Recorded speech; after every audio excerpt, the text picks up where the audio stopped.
I don't know if she's going to do that. That would be, Okay. So we'll start with Jason Scott and board development. For the coming year, what we're looking to do. And you want to speak up a little because Yep. it's a little hard to hear. So what we're looking to do is previously we were working on strategic goals 4 and 5, which has a lot to do with training around disaster preparedness, as well as diversity, equity, and inclusion.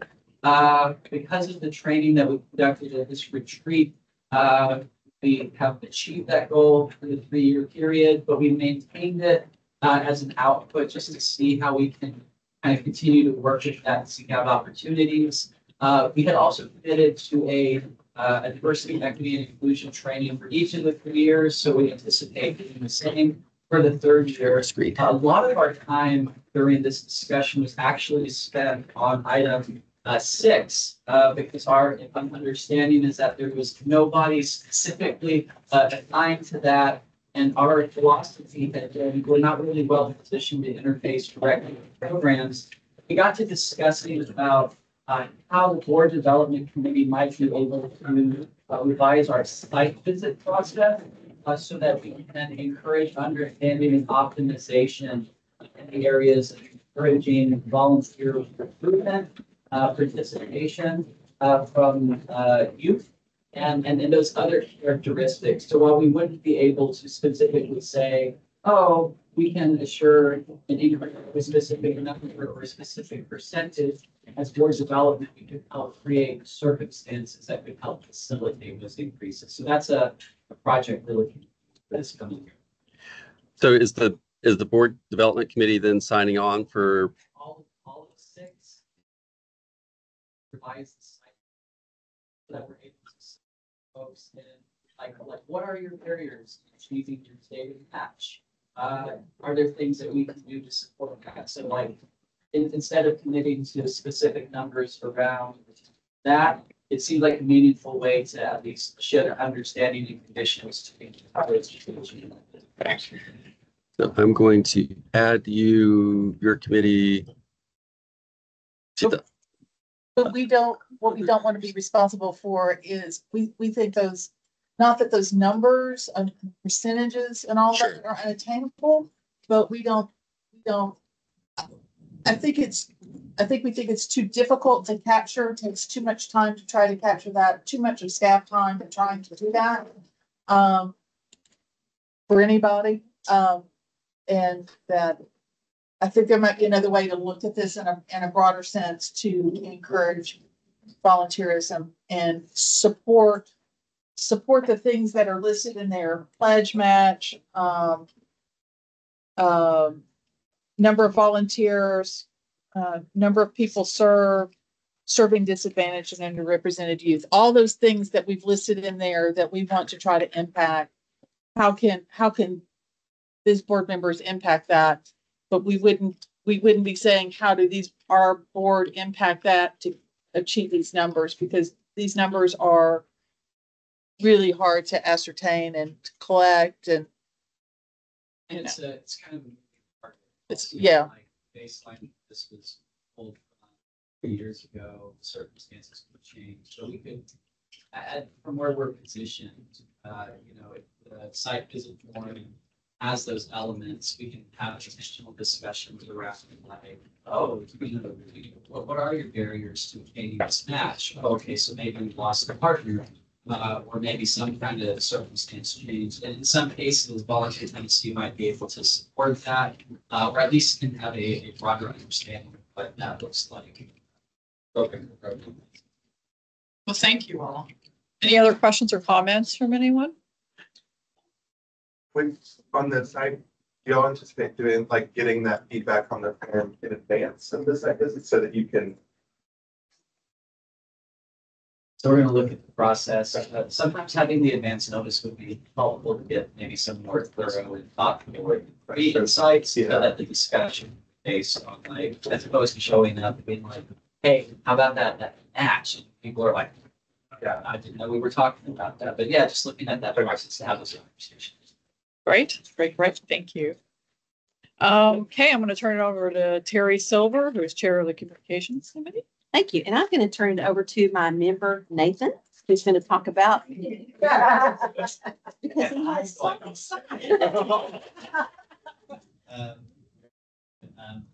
Routine work, to provide that communications committee, and all of the work that all of the other committees and the volunteers here are doing, is all worthy of being uplifted. So Hope's done a great job this kind of doing that. So in the routine business, it's essentially the same, right? Highlighting success is helping to promote programs and that's not what routine is the same.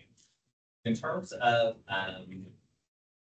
our special projects, I think all three of the items I'm going to mention are really focused on, we feel as though a lot of our communications efforts tend to be a little bit more internal and internal processes and internal metrics. And wanting to, now that we figured some of that out, social media and marketing, is trying to think through how we are a little bit more intentional about external communications.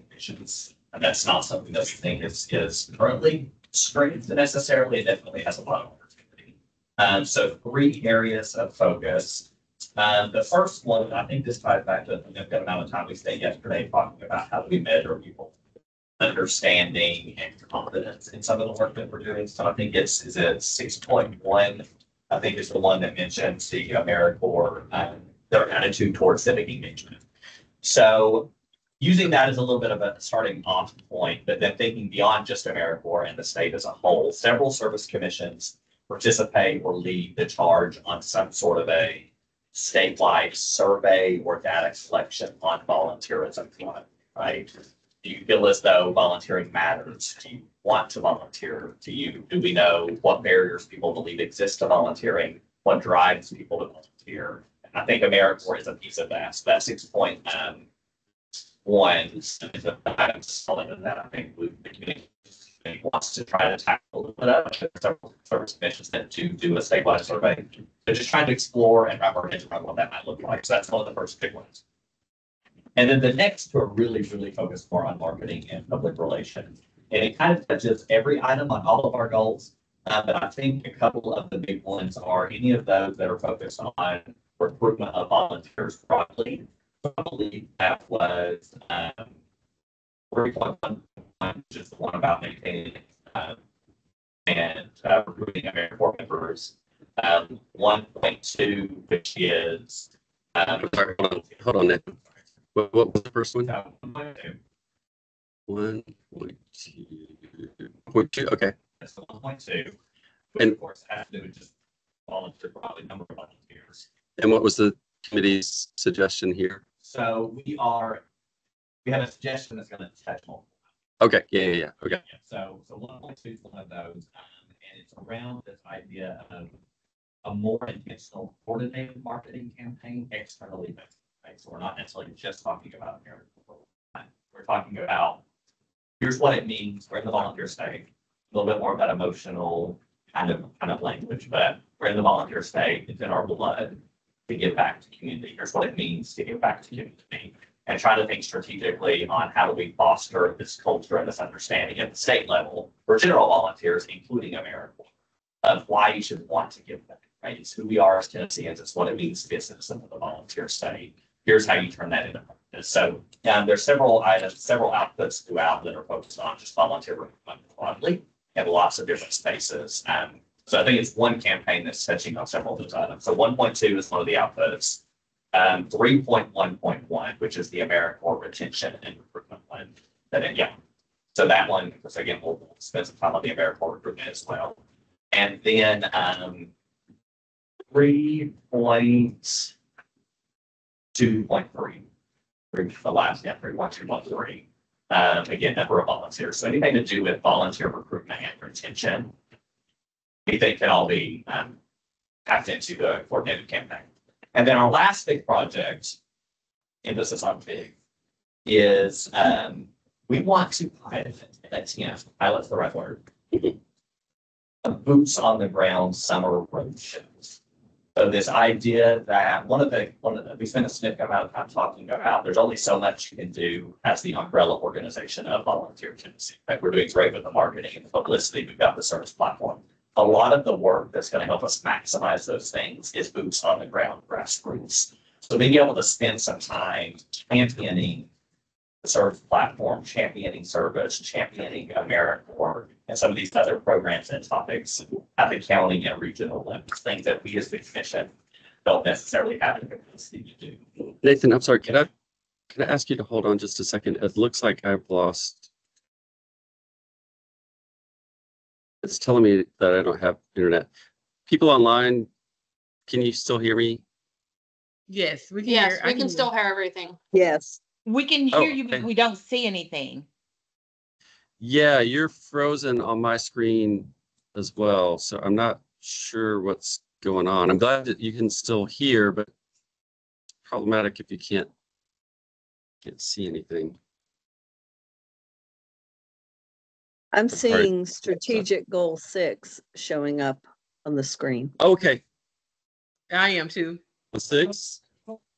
Well, it sounds like maybe, yeah, it's a bit behind. Let me just double check. My hotspot is on.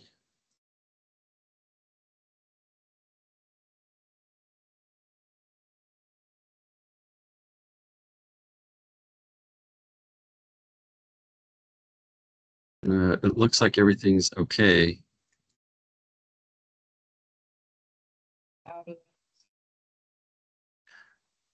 Well, if I close this, I'll have to close the entire meeting, which I don't want to do that. Sure. Yeah, well, I'm just seeing if I can get online, which I can't. So I'm not sure what's going on because everything is showing okay.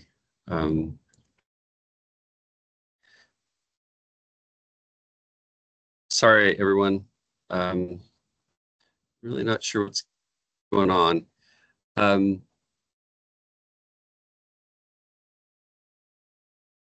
think I might try to disconnect my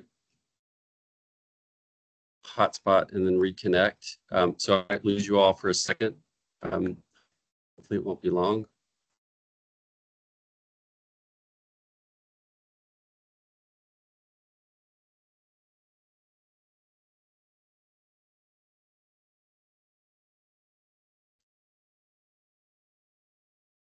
Okay, can folks online, can you hear me? Yes. Yeah, Yes. can you see the screen? Can you see the screen now? It's still It should be strategic goal on- 6. Yeah, on mine is still on. Okay, 6 yeah. as well. Okay, well, let me do Amy's suggestion to stop sharing the screen and then try sharing again. It's still giving me a warning that I'm not connected to the internet, which is weird that you all can still hear me though. So I'm not sure what's going on. Can you all see it now? Same screen. Yeah, we're still seeing strategic goal 6. Yeah. Okay. Can other staff, are you all able to get onto the internet? Okay. So you all are not having trouble. You're having issues. Okay.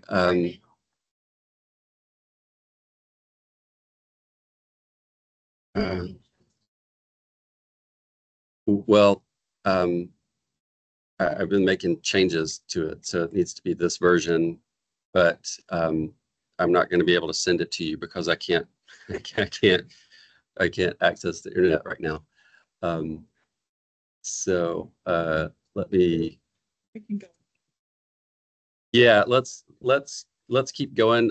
Folks online, I think we'll try and figure out the issue. But I think for right now, it's probably just going to be stuck. It's probably going to be stuck for you all on the screen, and now it's stuck for me too. It's thinking about it.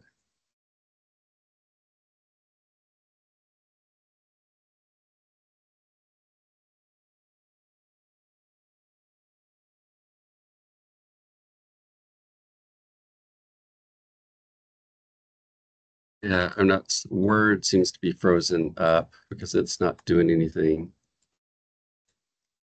at all. What time is it? Yeah.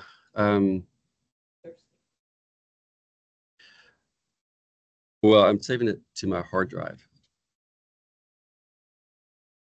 Yeah. Okay, well, why don't we just, Nathan, you just continue, if everybody can still hear, and we'll just have to circle back around. So in a nutshell, last big goal is, again, some sort of a boots on the ground summer road show. What we've tentatively aimed for, again, it's over the summer of 2025, a stop in each of the 9 congressional districts, right? So there's 9 across the state with some local host teams. So each visit could look a little different. And then a theme for the road show. And potentially this could turn into an program. But the theme for 2025 being disaster preparedness. So being able to really focus in on doing some actual disaster preparedness in each of the congressional districts, inviting people to come in, potential sponsorship opportunities, local celebrities, but a way for us to really highlight and uplift what the commission is at the, boots on the ground level, and also do some impactful work while we're there. So this would be some staff in coordination with whatever commissioners may exist in that particular district. But then again, for 2025, the focus would be disaster preparedness. So any of the outputs that are on that 5 points or strategic goal 5, essentially. So those are our 3 big outs. So roadshow, state survey, coordinated marketing campaigns. Love it. And do you have all that written down in notes that, okay, I've got it, all the outputs. good, good. And then the Oh, biggest came back. thing too is, and we'll reiterate this later, is how important it is for those in this room and those on the call as commissioners to be a part of that, right? You have the relationships, people on the ground in those spaces. We really feel like we need to have a better presence at the county and regional level beyond just the statewide level, because that's where the work is on. And that's where I think we hear a lot of feedback from people on Volunteer Tennessee is for what it does. So trying to flip that a little bit and get a little bit more grassroots space. And you all are going to be a big part of that. So definitely want to, I'm not just going to ask volunteers. I want to say you all should help us in making it happen. And we'll have some specific asks that we will share with you as well. So. Thank you. Thank you, Paul. Go communications. Mhm. All right. We're going to turn it over, I guess, to Anthony or Stephanie for Foundations of Service. I don't know who is prepared to. Yeah, I'm good. Or if Destiny's there? Yeah. Oh, great. Okay. I didn't Yeah, know so- who was available because I can't read his. All That's right, fine. So Destiny. I'm going to go ahead and just jump right in. So when we went through and looked at the state plan, we went through and looked at what we were assigned. And so we looked at outcome 2, which is under their output 2.2. And so what we looked at was Volunteer Tennessee education programs that serve at least 30,000 youth each year. And so we called out a couple opportunities for us is providing 2 workshops at the conference on service learning, hosting an AOE kickoff or workshop, and then as well as updating the sponsorship packet to include a tier for youth sponsorship, specifically creating a packet just for youth sponsorship, just to be considerate of sponsors' times and knowing like this is exactly what we need. So making it a 1-pager and working with the communications committee to get that done and working with staff as applicable. Additionally, we looked at outcome 3.2. And so that led us to we're assigned to output 3.22. And so our areas of opportunities for there is to have a section for AmeriCorps at the AOE kickoff and workshop that we're hoping to host. And then inviting nonprofit organizations to do a job fair in our exhibit, which leads to opportunities for cross collaboration. So if we look at adult 55 and older, that can give them opportunities to be board members or volunteer opportunities and internships for collegiates and youth students who are still in middle school and high school, as well as for 55 and older. Additionally, we looked at outcome 5.2 because we fall under outpoint 5.21, which focuses on CERT training. And so again, we determined that we can offer a CERT training at schools if it's able to. So going out and meeting the youth where they are. And so having it at maybe like a flagship school, for lack of better terms of words, inviting youth there and having a CERT training where it's close to proximities in each grand or in a grand division if applicable, maybe each grant division. We know there are CERT trainings online, but being intentional and working with them to get youth involved. And if there is an opportunity based on timing to have a CERT training at the AOE conference, which will also increase the interest of wanting to attend the conference. We also looked at 5.22, and we do not feel like we should be on that one. We don't feel like we bring much to the table, and we want to be considerate of everyone's times and efforts, and allow someone else to step in where that may be more applicable to their committee. So we want to be removed from there. And then additionally, we feel as if we are very strategic about our efforts, we can continue to be on outcome 6, particularly output 6.1.2 and 6.1.3, and continue to create those communications for AOE to help meet those metrics as well. Wow, thank you. Any And comments then- or questions? Oh, she's going. She's still So going. sorry. Sorry. And then additionally, we had I had another feedback point that I mentioned, that I forgot to mention on output 5.21. At the very end, we have emergency preparedness and community resilience performance measures. We don't particularly know what performance measures is, and it seems like that would be only applied to AmeriCorps, which would be outside of our scope of our focus of all youth. And so if that's the case, we want to take that out to make sure we're able to serve and stay in scope of our committee. And now I'm done. Thank you. Welcome. Any questions or comments for Destiny and her team? Anybody? Okay, appreciate that. Then we have Eileen, who is going to speak on behalf of the Grants Committee. So we focused on goals 1, 2, and 3 in the state plan. And we had a lengthy discussion about food security. And so we would like to propose adding an output under goal number 1. So either have it be a continuation of output 1.1, or have a 1.1.1 under that.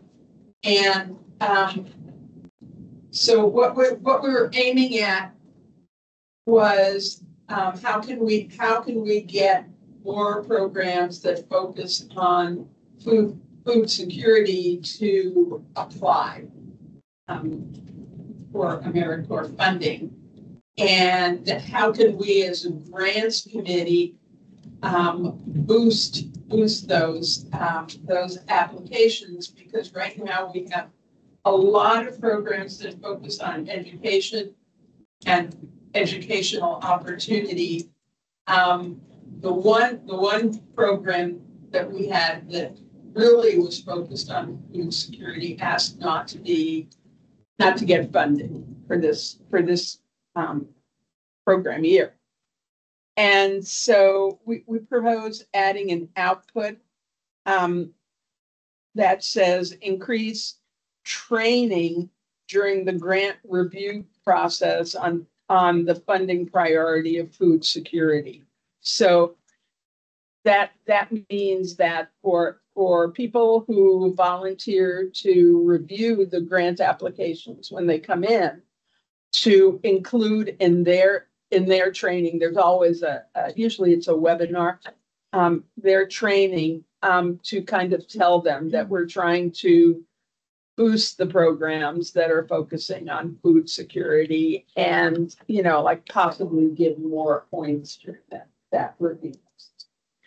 Did I capture the wording on that correctly, Eileen? I mean, we can always fix it later, but increase training during grant review process on food security. Yes. Okay. And then we are also proposing the addition of another, I believe it's an output, not an outcome, of trying to find out how many nonprofits, not our programs, but nonprofits that are listing volunteer opportunities on Tennessee Serves, how many of those are focusing on food security opportunities. So, And is that under the same one, or is it, would it be 1.1.3 or?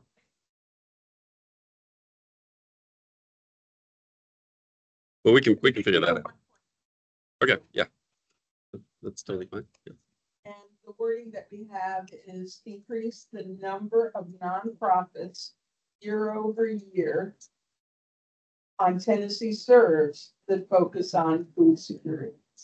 So we didn't put a percentage yet for the amount of increase. But check there.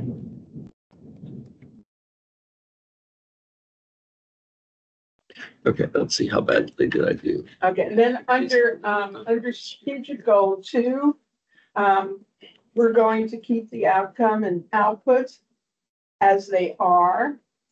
But we would like to add another output that says track educational outcomes by, maybe it's an out, by program location.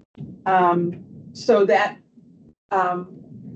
we're already collecting data on the different programs and how the educational outcomes are increasing, but we want to find out like in which areas of the state, in which counties are, where are the outcomes increasing and where are they increasing?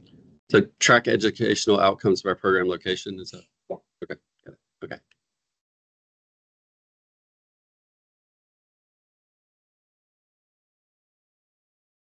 And I think somebody mentioned this yesterday, outcome 3.1, which now says maintain or exceed 90% retention.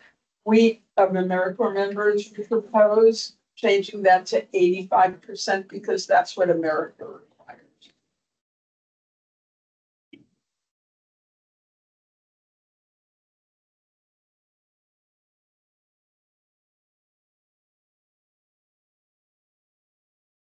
And output 3.1.1, which now says maintain or exceed 1,000 AmeriCorps members serving. We did not approach that in this last program year. The number of AmeriCorps members was about 850. And Well, that was the number that's the number that were awarded. The actual enrolled are 791 and 750 in 23 and 24 respectively. Yeah. So just as an explanation, especially since we've got new folks, we award programs funding. That funding is tied specifically to the number of AmeriCorps members that they have. And so for example, we may award them funding for 50 members. That doesn't mean 50 members roll through the door when they get the funding. They have to go out and find the 50 members. If they're only able to find 40, they have 10 slots that are awarded but unfilled. So if we're talking about actual people in positions, we're significantly below even the 800. Well, not significantly below the 800, but below the 1,000 for sure. Yeah.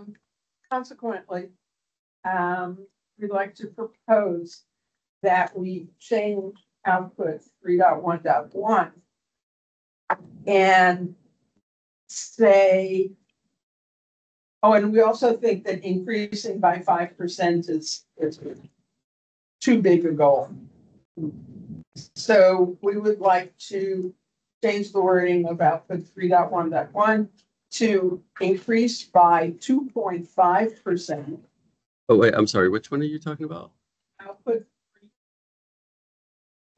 I'm sorry. That's the one that says maintain or exceed 1,000 members. Right, yeah. So we propose changing that to increased by 2.5% year over year with a baseline of the 23-24 program year. So basically that's taking that lower number that we have for 23-24 programming year and increase it each following year by 2.5%. Do you want to change by the amount scored? Because the amount of work is going to be totally tied to whatever funding Yeah. is, which gets zero people over. the Right. amount still, supporting recruitment could potentially help. Yeah, right. So, I think so. yeah, And so it increased by 2% year over year.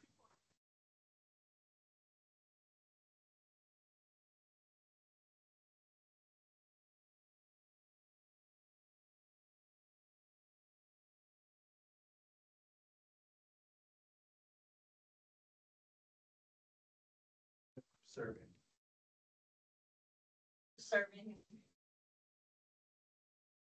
Okay, increase.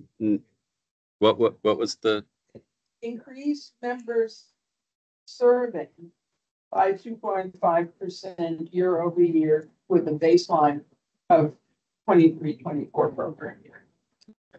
all right, I think I got that. Or at least it's close enough. We can Yeah. Right. figure out what's going on there. Okay. I believe that's all. That's where we got to. Thank you, Eileen. You're Anybody else have questions or comments? We've raised. And I don't know, Andrea, are you going to present for strategic partnerships or do you have someone? I do. I have, I think it's Carolyn who's gonna share out a little bit. Caroline, sorry. I'll share out a little bit and then I'll turn it over to her. So just some of the notes, and I don't think they will follow along with the outlines, but I'll just give you some updates of what we shared what they shared yesterday in the team. Let's see. Just looking at my notes. So one of the things that I do want to highlight before I do turn it over to Caroline. Everyone, that's they probably want to. Well, actually,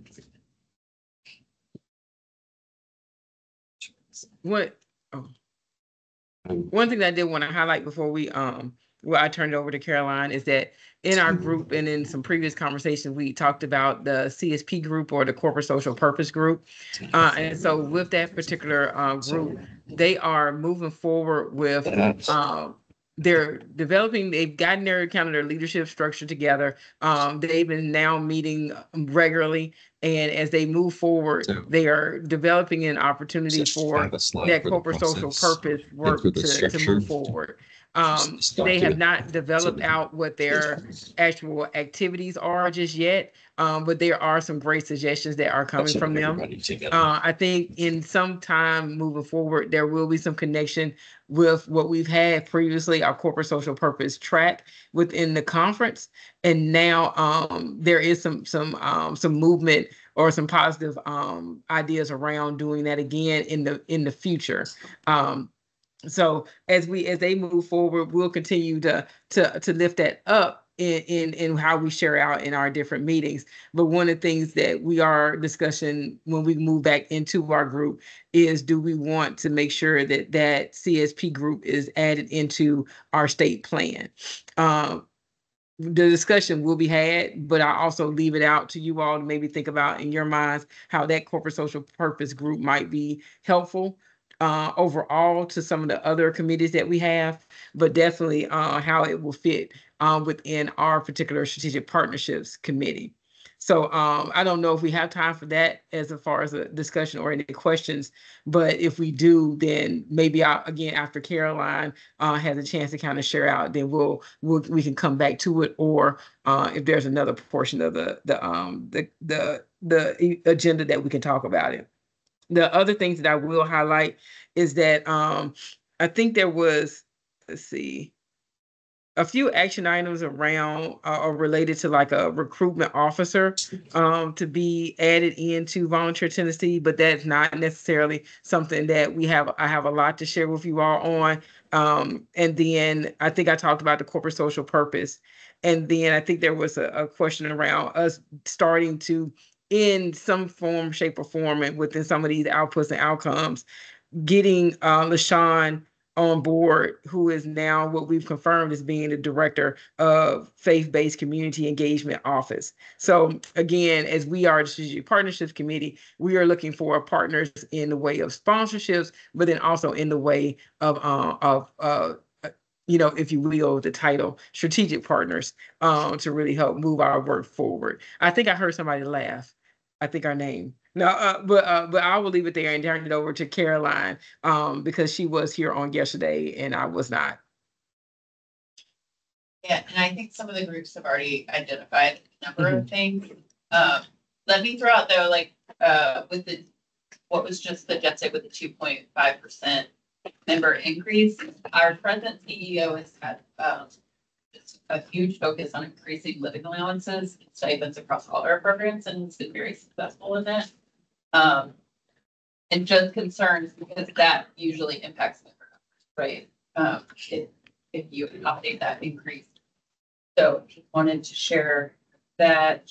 And then But Caroline, you think if that metric is based on Bill this reported, that might balance it out. Then it's like if you get 50 billing 50 as opposed to like we now have to like actually be reported.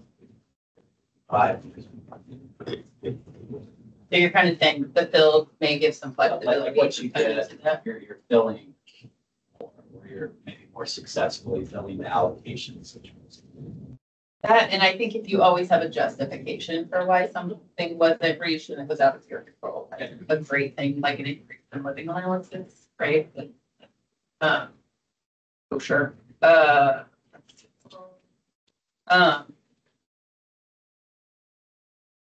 Yeah, so I think one thing, strategic goal 5, just that 5.22, related to the emergency preparedness plans for sub-grantees. Is that something that's achievable? Okay, so you're saying, yeah, sorry guys.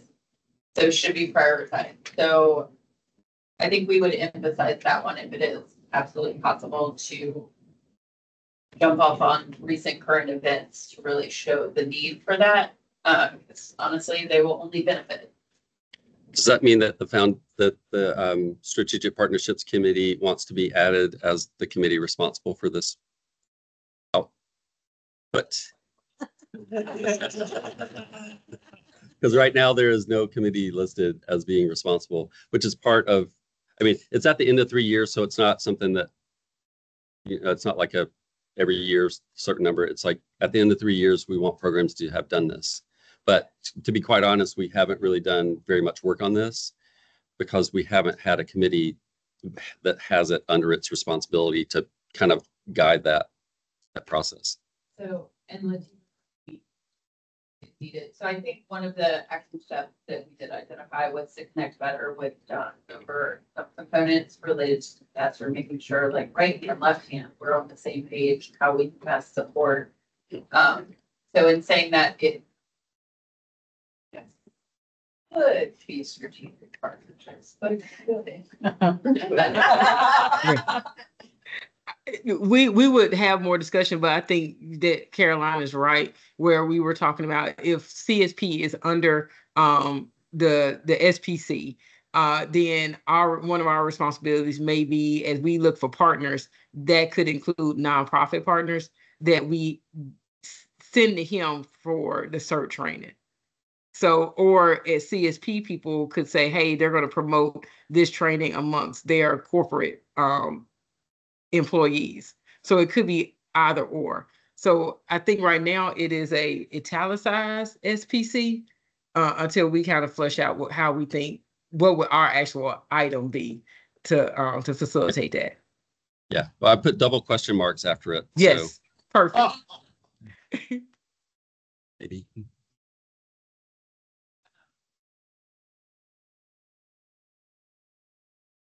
Speaking of, can you all see the updated, the current version of the screen now? Can you Yes, see 5 point? You can see it?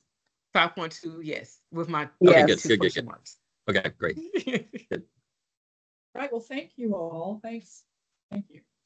Now we're going to kind of work together after everybody's kind of shared this. We're going to work together on what crossover items might be more than one committee. So if you made notes, Jim, how's the best way to? Well, yeah, what we might want to do is just kind of quickly go through this and look at like where different committees have commented on the same thing and try and figure out, like, if one committee says delete this and another committee says keep it but change, that's where kind of the discussion needs to happen. And if folks are okay with suggested changes, you're not going to vote on it right now. You'll do that after lunch when we move into the business part of the meeting where you actually vote to approve changes. But this is the time where people can kind of come to consensus on what those changes should be when you go to that vote later on today. So I would suggest we just start at the top and just kind of quickly run through. And if people are okay with it, I'd say let's not get into lengthy discussions about how great this idea was. Let's just say, yep, looks good. Next one. So first one.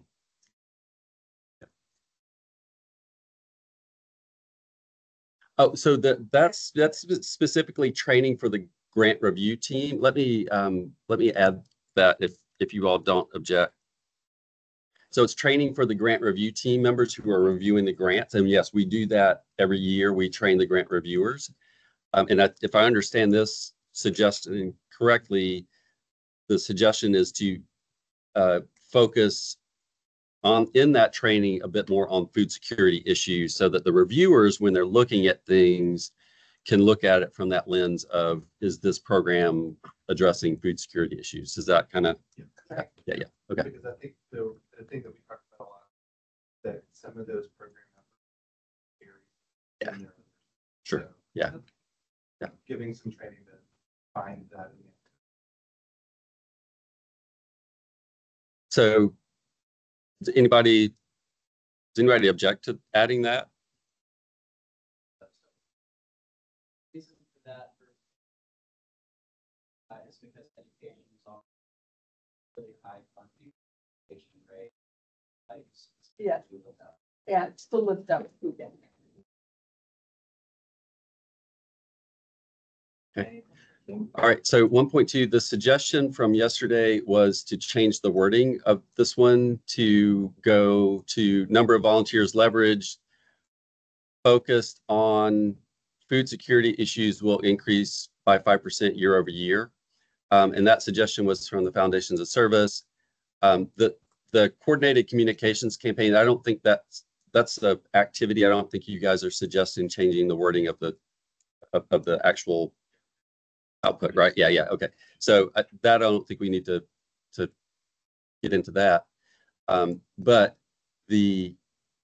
so should the wording change, one, and two, should the 5% change? Because the numbers that I put in last night, and most of these are outside of the range of this plan because we don't have current numbers for 23-24 yet, because there are still a couple programs that haven't finalized their reporting for that year because they still have ongoing activities.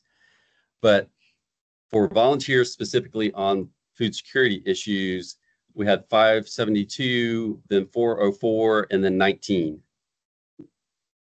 And again, the grants committee heard this, but that's primarily because previously there was a program that specifically the entire program was focused on food security issues.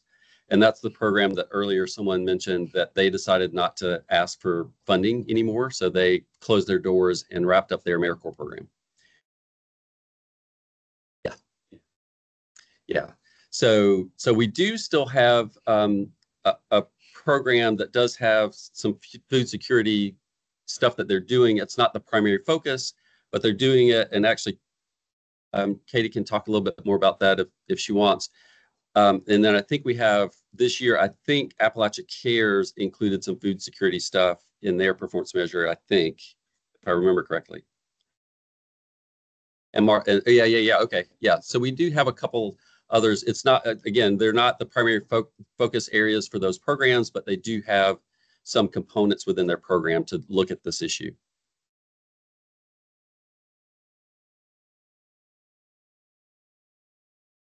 When you baseline, you said that it would increase based on the 23-24 baseline program year baseline, so that we wouldn't be encumbered by the previous years.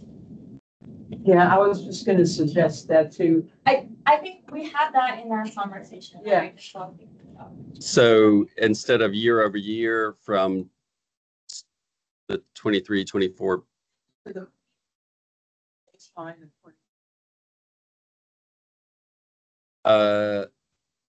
Well, just keep in mind we're already in year 2 of this 3-year plan.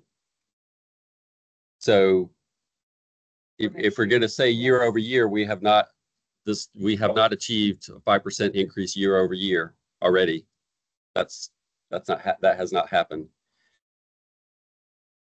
So yeah, I mean, the focus needs to be on 2025, which is the 1 year that's left. So whatever wording you all want to put in there, I'm happy to type it up and put it in there, but to leave 5% year over year does not make sense anymore because we haven't done that.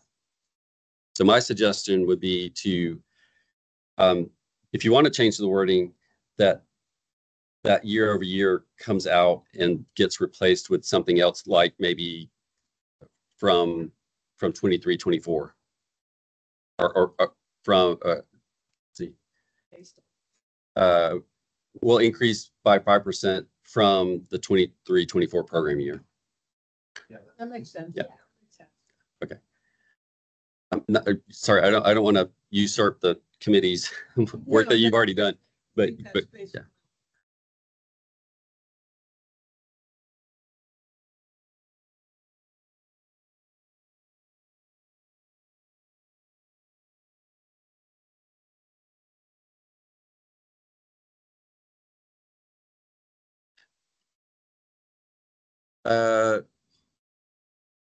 Yeah, well, again, going back, that's specifically training for the grant review team.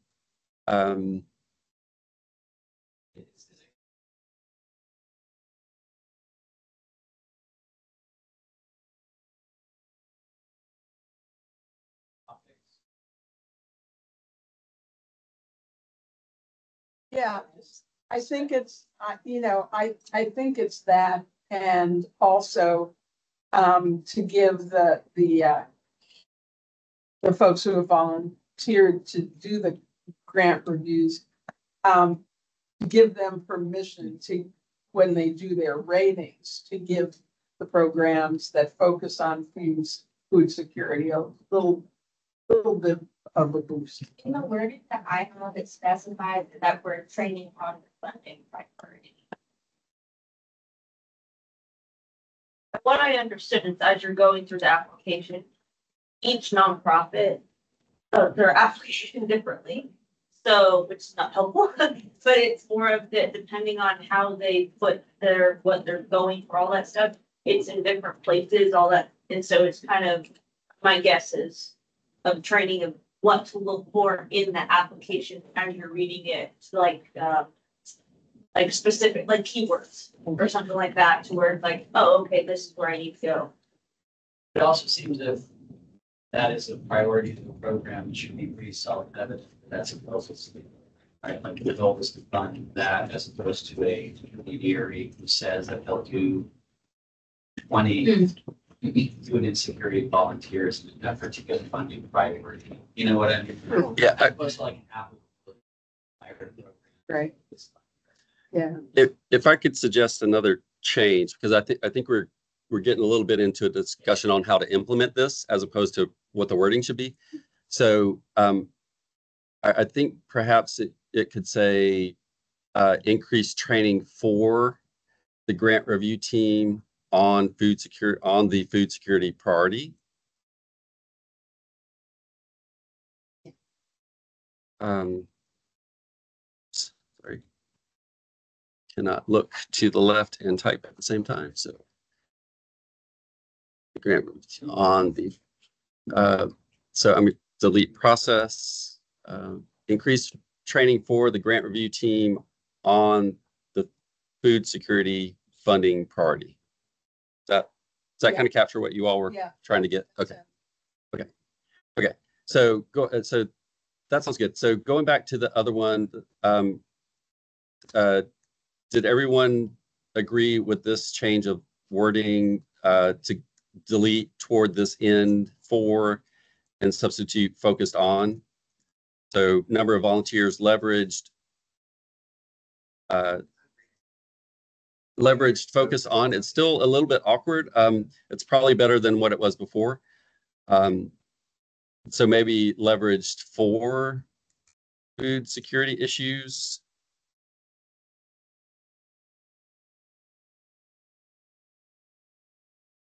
For does sound more direct. Well, you're not leveraging the volunteers. The volunteers are leveraging. So yeah, I'm not sure about that.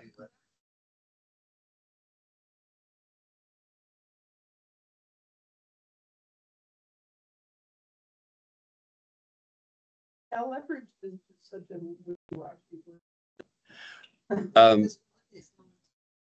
yeah, well, yeah, I mean, we can certainly replace that and put in something like number of volunteers. Because I think the leverage is there as a verb to say what you're doing with those volunteers.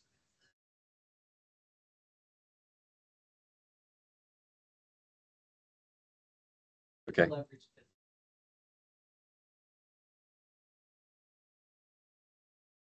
Yeah. And hopefully folks online caught all of that. So I'm typing it in as we're going, but it sounds like everybody is happy with the number of volunteers focused on food security issues will increase by 5% from the 23-24 program year. Sound good? Okay. Then the 1.4, the grants committee suggested adding that, increase the number of nonprofits year over year on Tennessee Serves that focus on food security.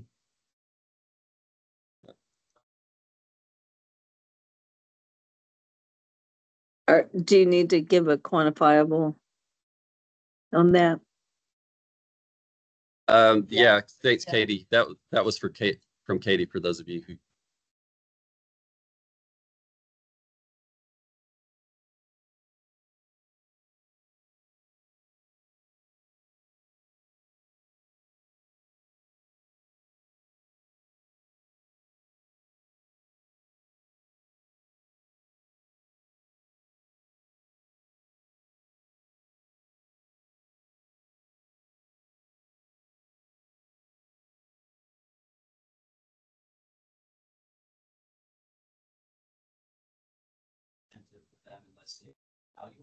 Maybe in this database or?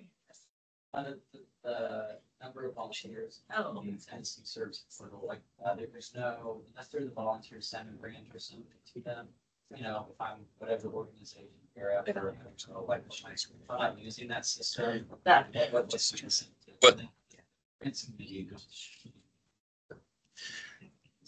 Well, I think we're thinking more simply. Of, you know, if I don't know who has access to doing any reporting on Tennessee Serves, but if we could access a report, you know, that says, you know, there's you know 20,000 listings on Tennessee Serves, and 2,000 of them say something about food. You know, to just kind of get a general, you know, look for some keywords. I think we can get that kind of data. I think I can't promise it, but I think. But it's specifically for this, the way that this body could achieve that would be to go out and recruit those agencies to sign up for the Tennessee Serves portal. That doesn't cost us anything. It doesn't cost them anything. It's just hey, you do food security stuff. You're not on this portal. Sign up for this portal and post your volunteer opportunities. And it will help you get more volunteers and help us get towards this goal. I think that what that might be missing is volunteer Opportunities, not individuals. Increase the number of nonprofits on Tennessee Serves that focus on food security volunteer opportunities. Yeah, so right. So this is just focused on getting more nonprofits on there and not how many volunteer opportunities they're posting.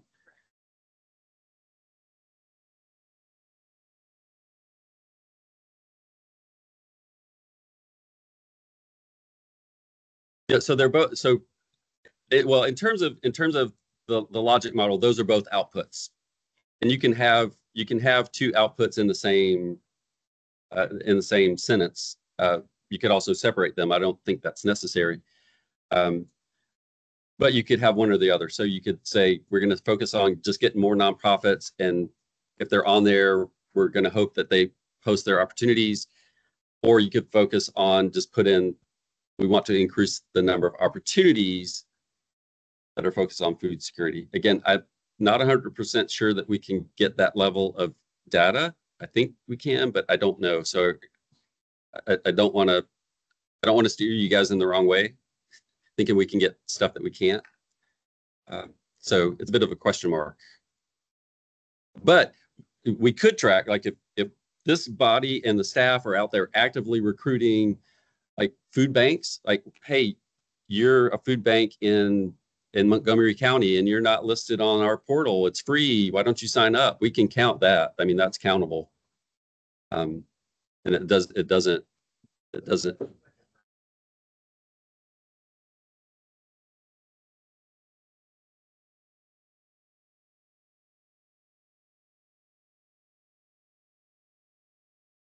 Well, that's a good question. Well, it's a good question of who would do it. So that's where the activities come into play on the logic model. Like, what are the activities that are going to lead to this output? So, but somebody has to do it. So if we're adding this and the grants committee isn't willing to do it, then somebody else is going to have to be willing to do it.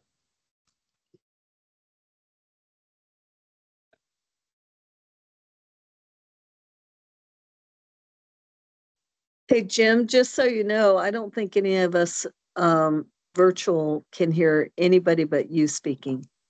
Okay. Okay. So I think the owl is probably about as far away from me as we can get it. Although we might be able to. Well, if you can hold this up. I can.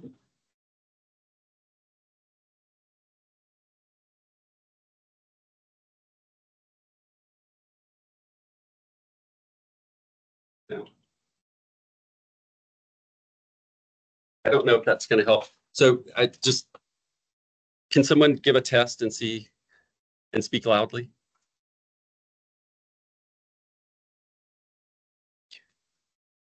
Could you all hear LaShann? Can you hear me? We can hear you. Okay. Maybe if you could just kind of like summarize. I don't want to slow things down by this, but yeah, when you're giving your answers, if you could just kind of throw in a summarization real quick, that might help. Sure. Yeah. I'll do my best. Well, so I think the discussion point right now is who's going to take ownership of this, the 1.4. And it sounds like the grants committee is willing to add that to your list. Is that?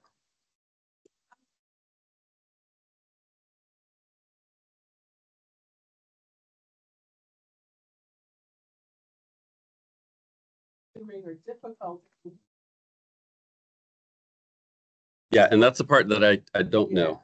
I don't know.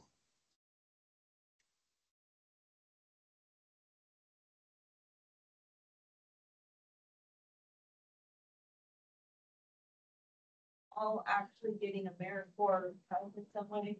Well, we know who we're giving AmeriCorps to. We know that. We know because they get money from us. So that, and then we pay them and they report to us. So we know who's getting AmeriCorps from us. It would be, I mean, there are thousands and thousands of nonprofits across the state, so that it's not possible for Volunteer Tennessee staff to try and reach out to the thousands and thousands of nonprofits across the state on any issue. Really, we can't do that. We could reach out to selected nonprofits if you want, but to just reach out to blanket to lots of folks is going to be really, really a challenge.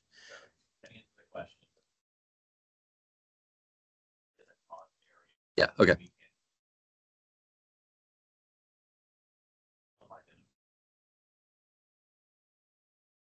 So we can pull the activity area related to food. So yes, we can do that.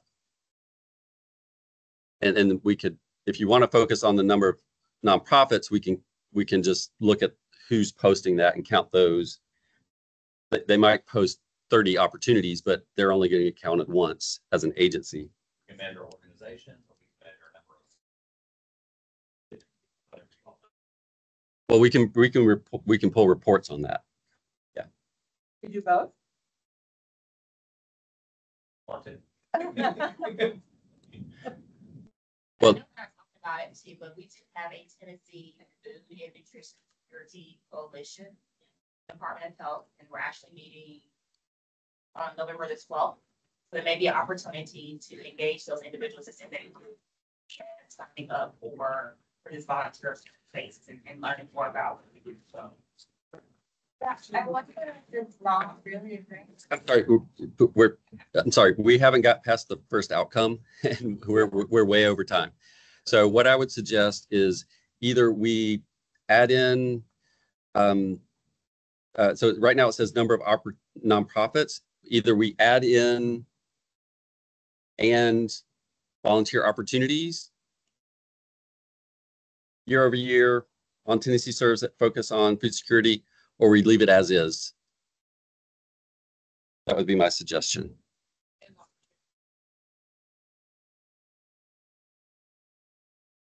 And if we can easily get, find out the number of opportunities. Yeah, I think that's doable. If I could make one recommendation to make that or match the platform, it's agencies and needs. Nonprofits is not the terminology. Okay. So it's those agencies and needs would be the legitimate, just so it matches what we're actually doing.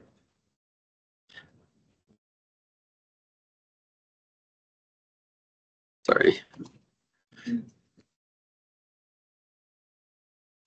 But I'm also going to put in a translation so that we don't get what that meant.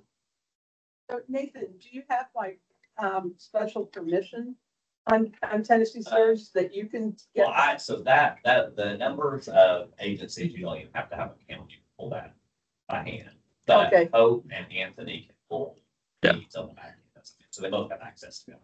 Yeah, the staff can pull those reports together. Okay, cool. So is everybody happy with that? Okay. So there were some questions about strategic goal 2, but I don't think anybody suggested actually changing anything. I did add in the most recent information that we have, complete information, was that 57% of the youth showed improvement, and that was from 2023, and the goal was 50%. So it seems reasonable. Those percentages seem reasonable. And to answer the question earlier, why these are different in terms of this says 50% and the other, I think workforce development says 60. It's because of the program performance. The baseline was when we looked at the baseline data, all of the programs that were doing education related work for youth out of this children that they served, around 50% or so increased or showed improvement. And so the commission based its outcome or output based on the program performance for that particular. For the other one that we'll get to in a minute, those programs, the number of people that they served, 60% showed an improvement or whatever the metric was. But they're completely different performance measures, and they're different programs that are doing them. And so that's why this starts at 50 and goes up, and the other one starts at 60 and goes up. So there's lots of questions here, but I think it sounds like people were, for the most part, okay with keeping this as it is. The same with at least one program focuses on this is not a problem. We have multiple programs that focus on this. Then this one, so this is serve at least 30,000. Again, that was the baseline that we had, was somewhere around 30,000. It was probably either slightly below, and the commission was being aspirational to have 30,000. From 2023, it was 24,719. So not too terribly far below that. And then, so I don't know if people want to adjust that. While you're thinking about that, then the grants committee suggested adding this track educational outcomes by program location. And to be honest, that sounds more like an activity than an output, because it just sounds more like an activity. Yeah.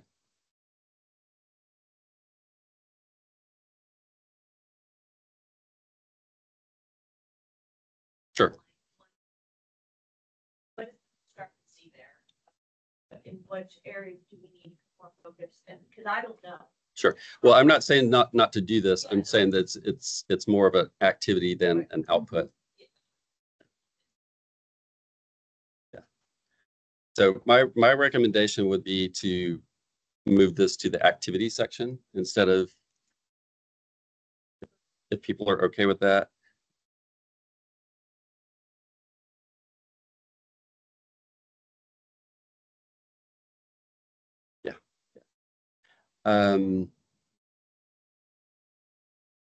Okay, so let's see. Then the next one, sounds like everybody agrees that this should go down from 90 to 85.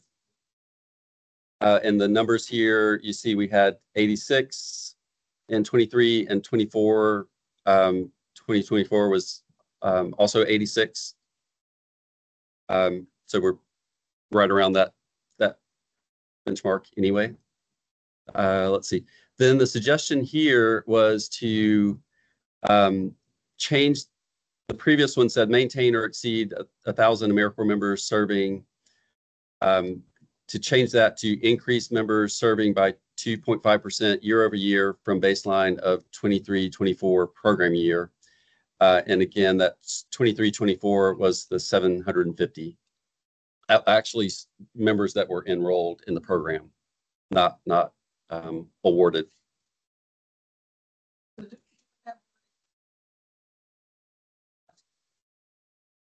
It says members serving. Okay. Yeah. So that would be actual members enrolled. I mean, we can change that from members serving to members enrolled if people would prefer. It's up to you guys. Yeah. Okay. All right.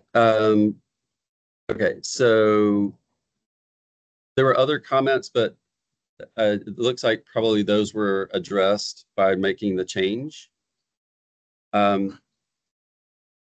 this is the one that I was mentioning, was based on the 60% showed improvement based on the baseline. But in 2023, the programs that were focused on this, they're from the number of people served and the number of people that showed the improvement was 21.9%.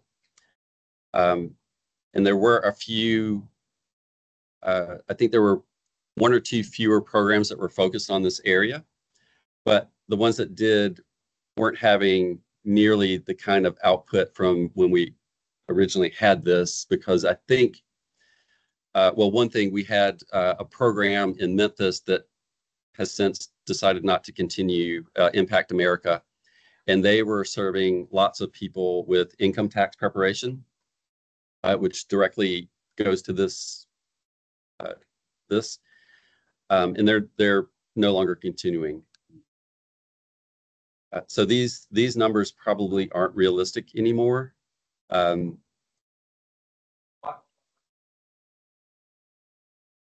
don't remember exactly what their rationale was. Yeah, they started off in Alabama and then they expanded to multiple states. And I think that the expansion has been a bit difficult for them. And they actually were part of the Tennessee portfolio back several years ago. They left the portfolio and then they came back and requested funding again. And so they came back in and now they're going back out. So, yeah. Yeah.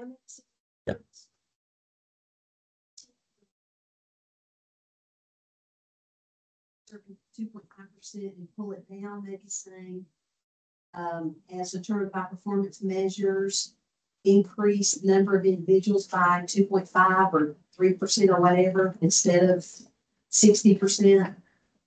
Yeah, sure. Yeah, we certainly can. Now these are talking about different people. Yeah. Okay.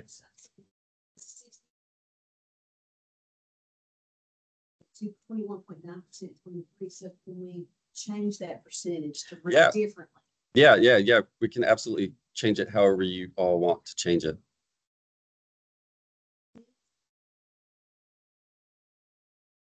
Yes.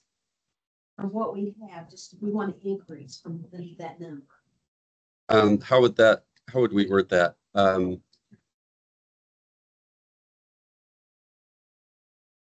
It's like an increase of 2.5% of individuals. An improvement.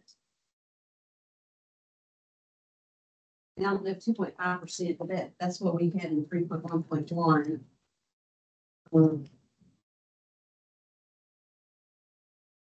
Served by.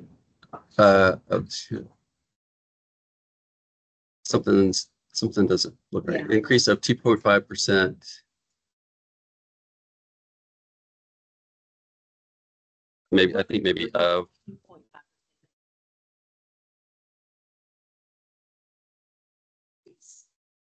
Increase of 2.5% of individuals served by Volunteer Tennessee, blah, blah, blah.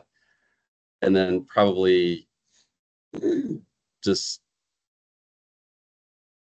delete all that. Yeah. Okay.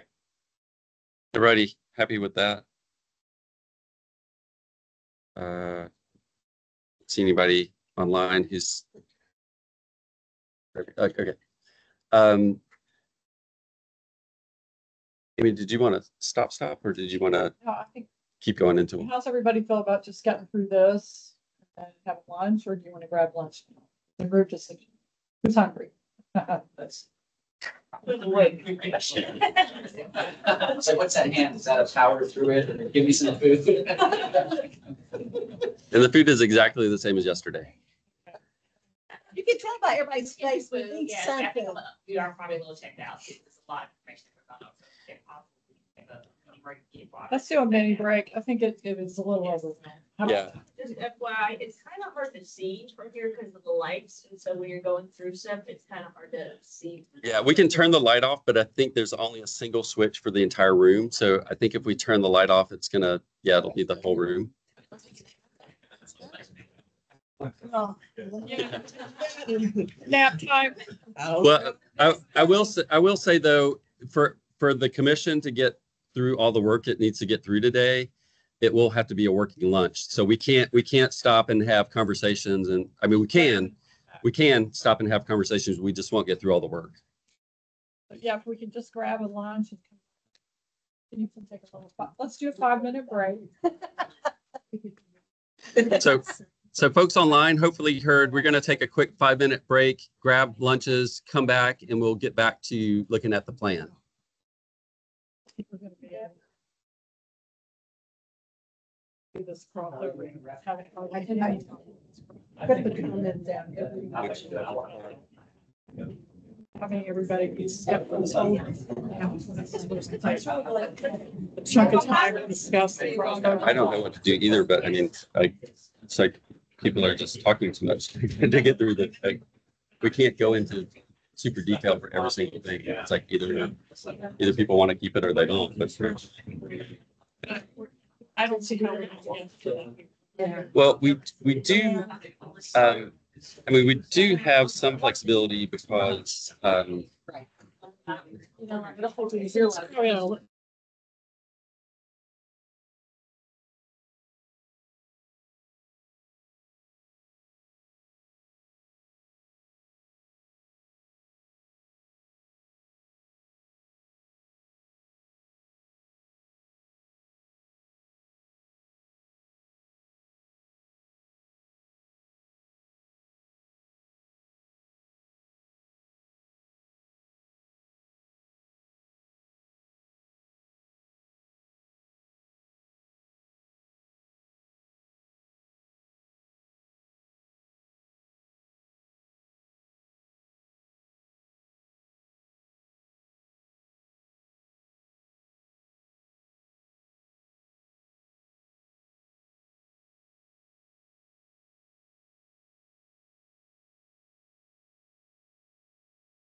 Everybody okay?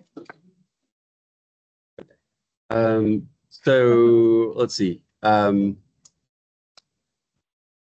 we just changed the 3.2. I think everybody was happy with that.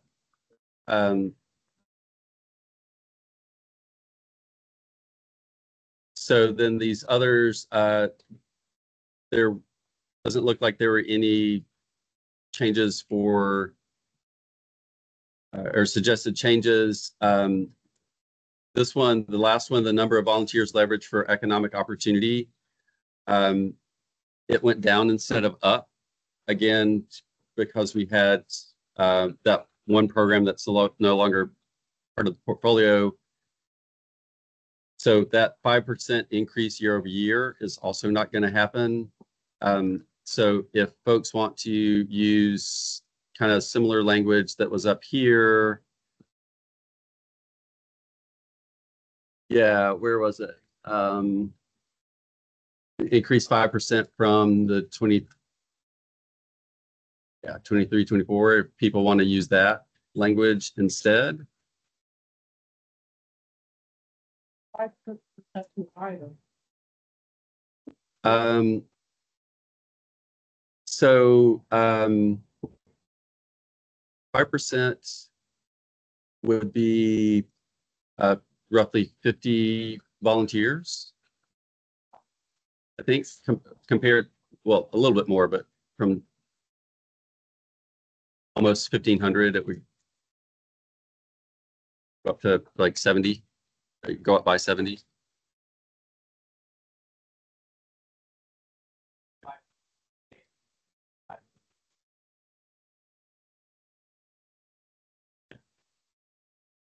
Okay. All right. Okay. So then there were lots of comments about the DEI one, but not really any specific changes for or specific suggestions to change the first one. So that one doesn't look like anybody wanted to change that. The next one, sorry, I'm going to take out the gap between the pages. There was a suggestion to change the 4.1.1 to each year conduct at least one pre-post assessment for DEI session, commission meeting, and or conference. Was the suggestion to change that one? Right, and then then below it was because this one was about having a program that included a DEI measure as part of its performance measures, which I don't think we didn't in 23-24 have any programs that had one of those. I think we did back when the commission was forming the plan. We had at least one program that had a DEI measure, but not anymore.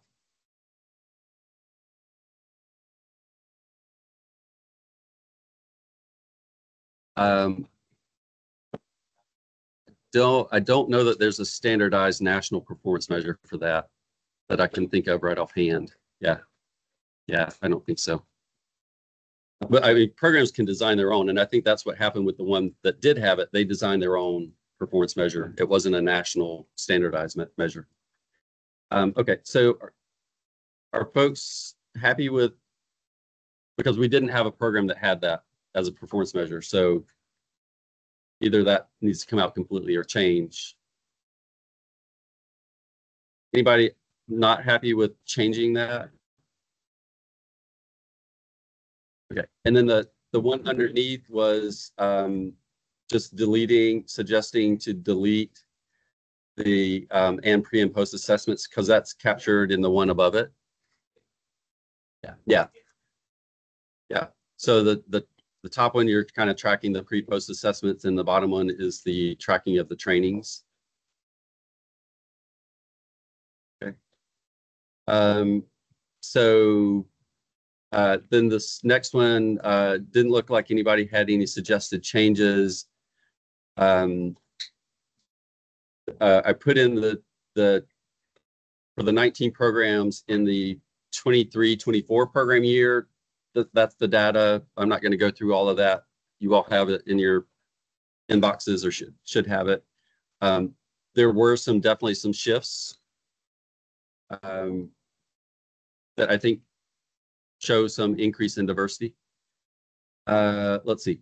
Then there's this question about this one of who was supposed to be working with the recruitment specialist, and there was a question of whether or not this should be deleted.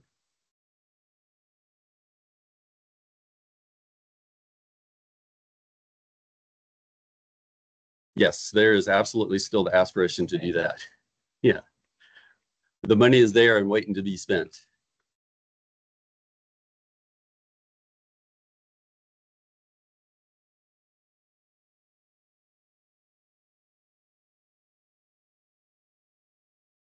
Yeah.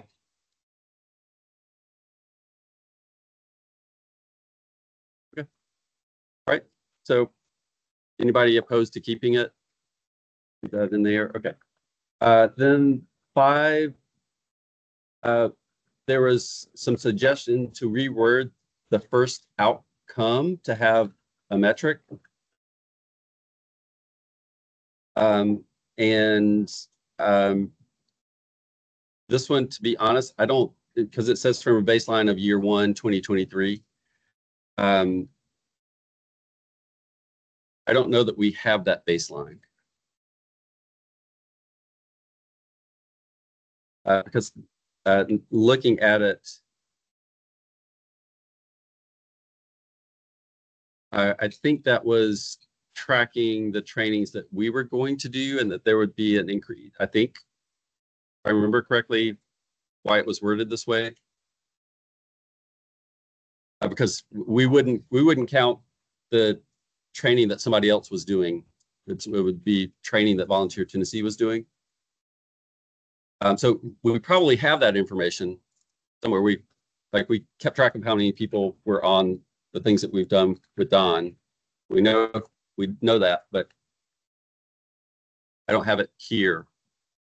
So apologize for that, but we can dig that up. I think my suggestion would be to just kind of leave it as is, and we can pull up the metric and see where we are with that. And so this next one, there was a question about how many programs are actually training their members.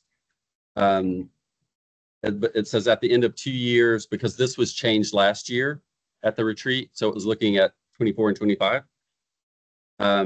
Provide the training for commissioners, staff, and subgrantees and staff/members.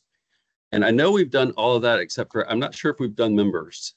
Well, we have done members, but we at the last conference, we did do training. Yeah.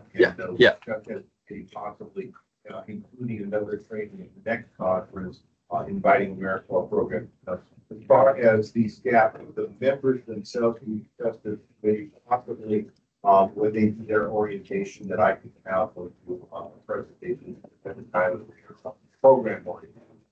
But so this is still achievable. I mean, I think we could do a virtual training for AmeriCorps members, like instead of having a day of service on one of the national service days, we could have a virtual training for folks on disaster-related issues, which we've done that kind of thing in the past, specifically for AmeriCorps members.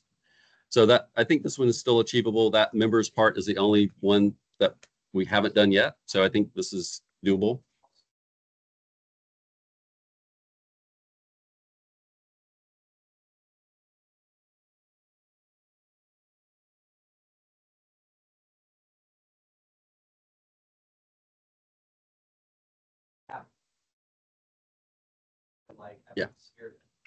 Yeah. Yeah. We already captured the webinar online on our website too to take it off.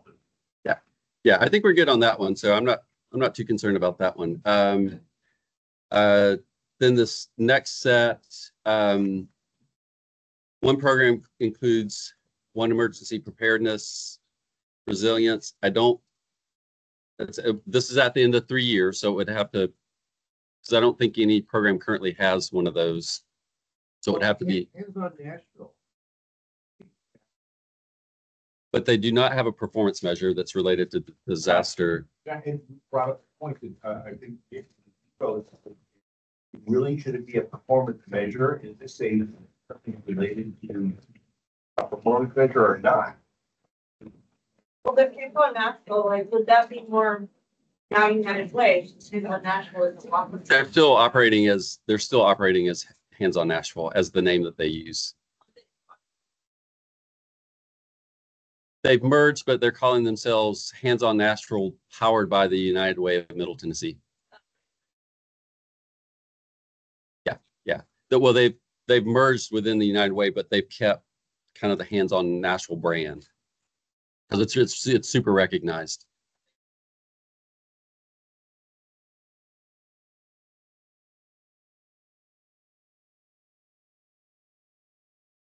Yeah. Yeah.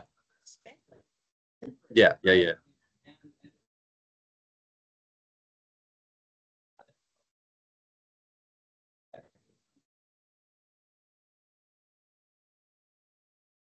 So if I can add, so I'm a little concerned about 5.2 and the outcomes under it.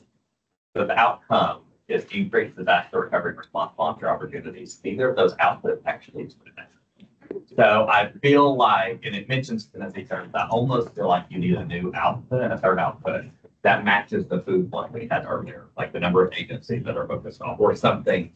Because neither of those is actually a measure of volunteer opportunity. You get what I'm saying? Like, Yeah. to some extent, you mirrored this one after the food one we put earlier, which was increase the number of food center agency utilized. I don't remember how we labeled that, but I still think that I don't think those outputs would be bad. Well, the first one would, because if a program has specifically a disaster preparedness and community resilience performance measure, they would be most likely utilizing volunteers to help them do that. So that one, I think assuming that we have one. We don't right now, but if we got one, then yes, that would increase, come along, volunteer opportunities would come along with that. The applications are so the formula ones are due in February. Yeah, so pretty soon. Yeah, the competitors are due sooner. So I think you're right. In the outcome, we specifically mentioned Tennessee Service. Yeah, there's not an output that measure. Get what I'm saying? Because all of an example through Tennessee Service. Oh yeah. There's not an output that actually says that, but I think that's what I'm saying. You just mirror the food plan and make that another output.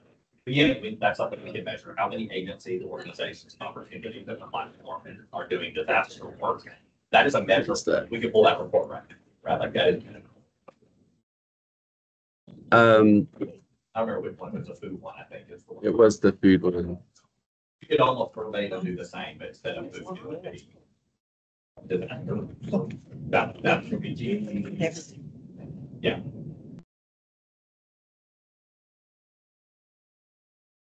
Let's see, where were we? So of those three outputs, at least one of those we could actually measure. Yeah. It's already active. So that's.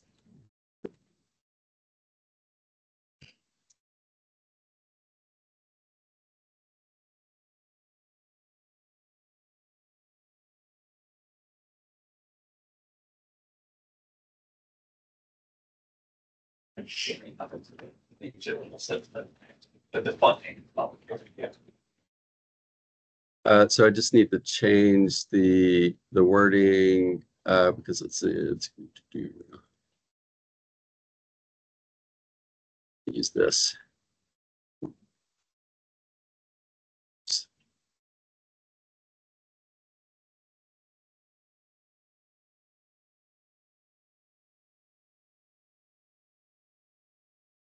Okay. Although that's not the grant committee committing to do that or suggesting that. That's coming from the crowd. So delete that part. Do we want to put the word disaster in front of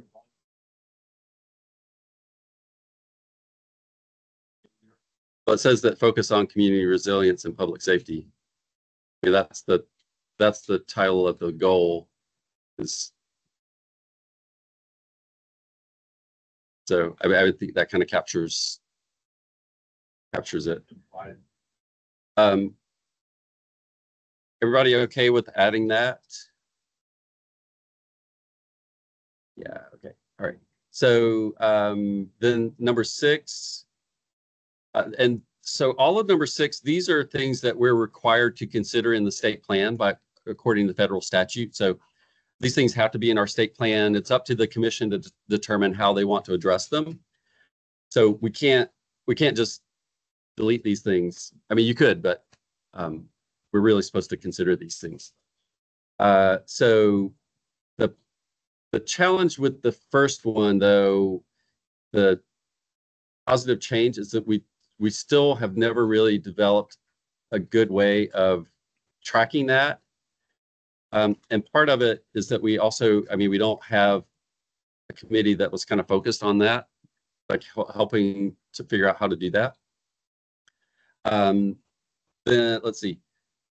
The second one, the member retention rate was set at 90%. The actual retention rate for the last couple years, 86 and then 86 again.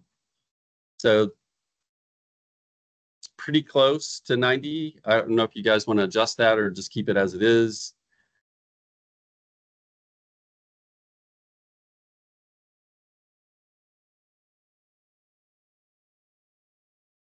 Is that satisfactory for folks? Okay.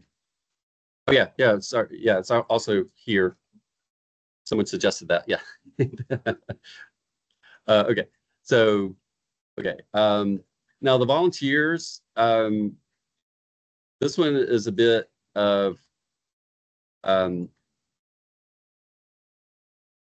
challenge because, again, it was kind of based on where we were back several years ago.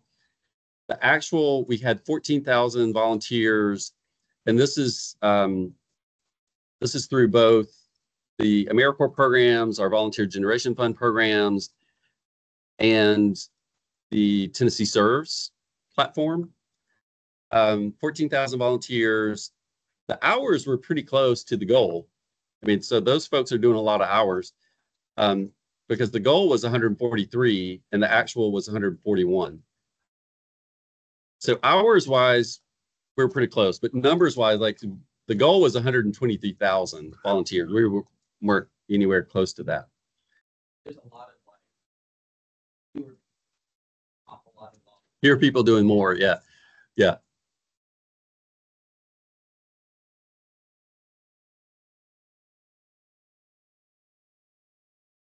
Yeah. Well, we're already, yeah, so we're already past 22, 23, and that's the number, that's the actual.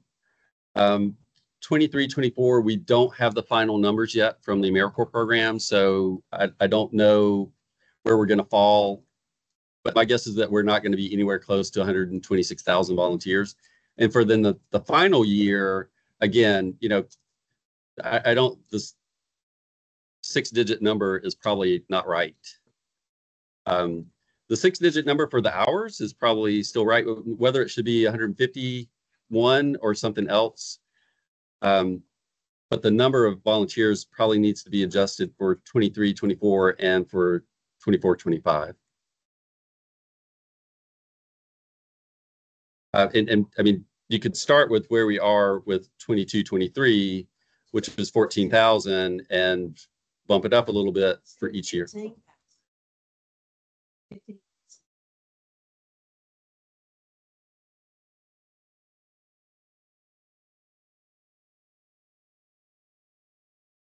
Imagine, well, we'll see an increase because of what we've been through. Yeah, for sure. An increase to 15. You can also do a percentage. Yes. Like a lot of the higher stuff. We did. Percentage. Yeah. So like the percentage increase over the most recent years, not years, or the final years. That's up to you all how you want to do that.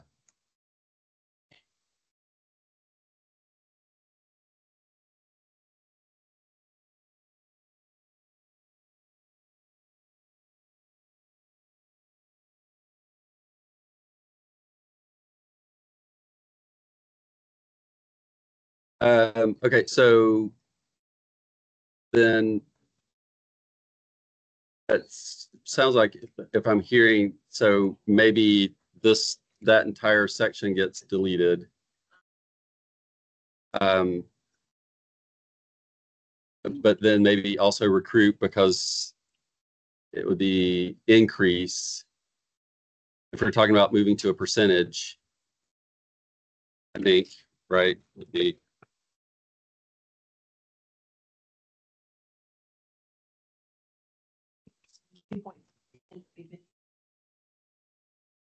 Oops, sorry, I wanted to keep. Let's see, let's delete that. Increase.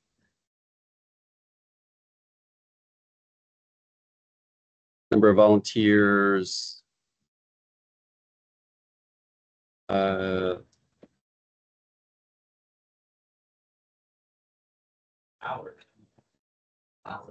Yeah, yeah, sorry, I'm trying to figure out how to word it in a way that's not going to be super confusing. Increase number of volunteers and hours by, what was the 2.5%?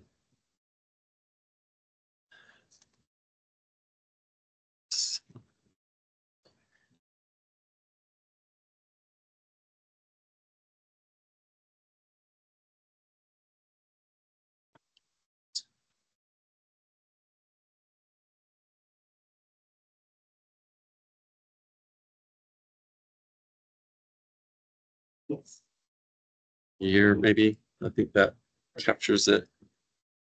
Okay. Okay. Then number of individuals served. I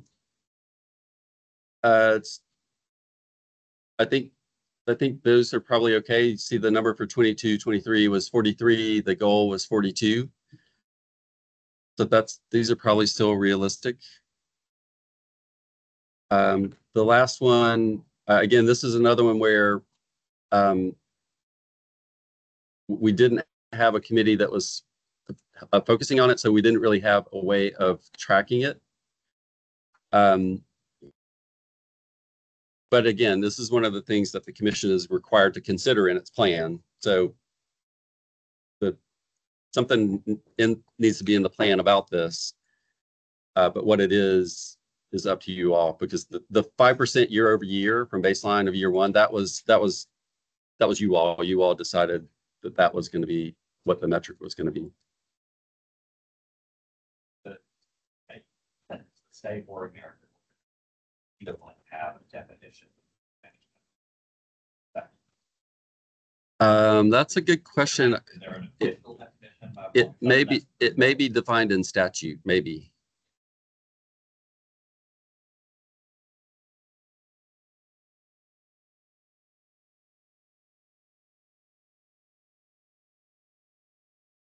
Mm-hmm.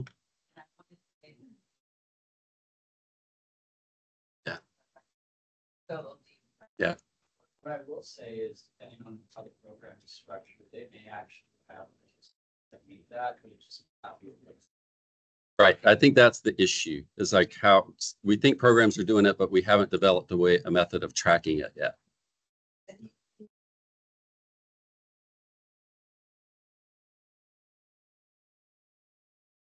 Yeah, yeah. I think maybe I think maybe it could be 5% from baseline of 23-24 program year, and maybe we can retroactively go out back to programs and say, look, for the members that you had last year, can you tell us which ones meet this category?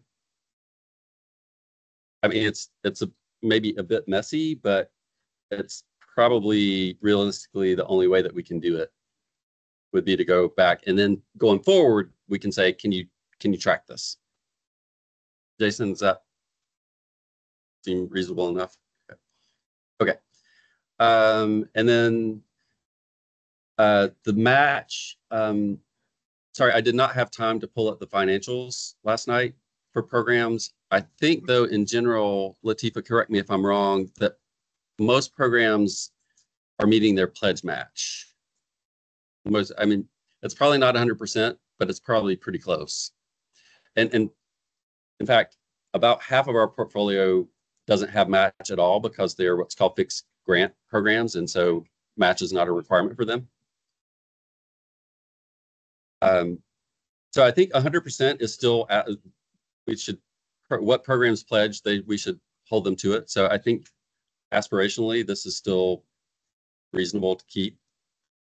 Because it's each year, like maybe we didn't get it this year, but let's aspirationally try and get it for the year that we're in right now and do whatever we can to support programs to do that.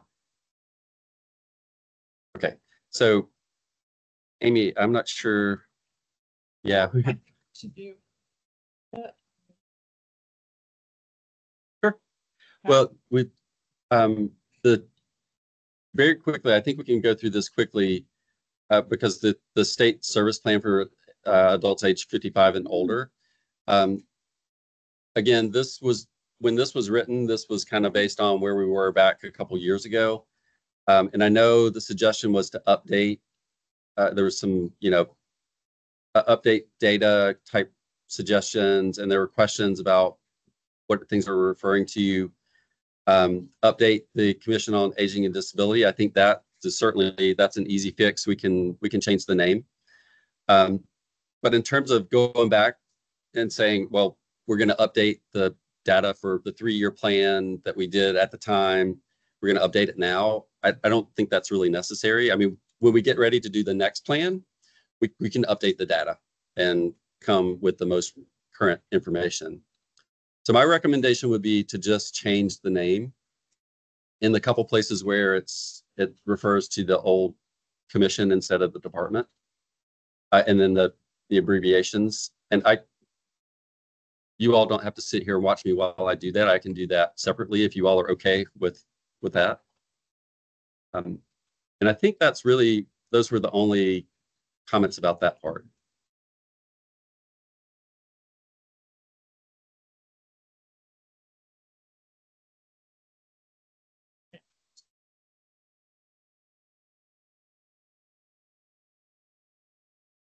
Okay, thank you for all the great work and thoughts, everybody.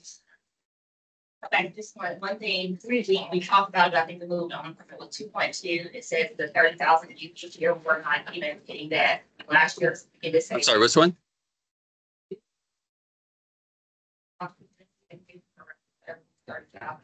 Year, so maybe the biggest 90,000 for the course of this plan or something of that nature. Didn't get it, and just want to make sure we're all trying to get to that, like, because we didn't do this last year. Yeah, well, we were a bit below, but aspirationally, I think for the final year to try and get 30, I think is reasonable. I mean, that's an increase of less than 6,000 over what we had for the previous year.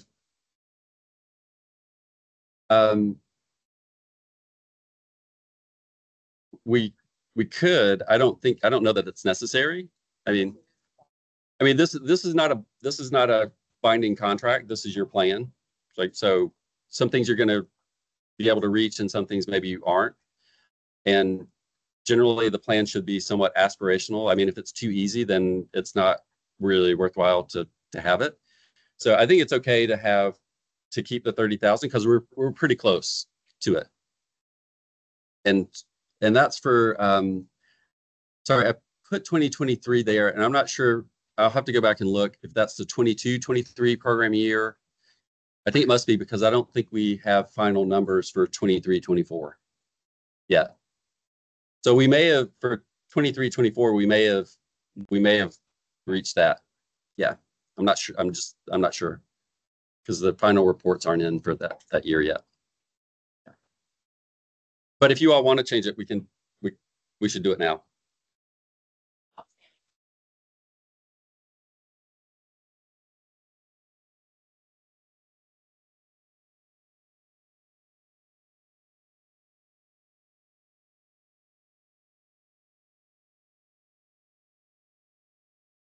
regards to at the end of the 3 year, so at the end of the 3 years, volunteers can get a piece program and start with 90,000, you taking out each year.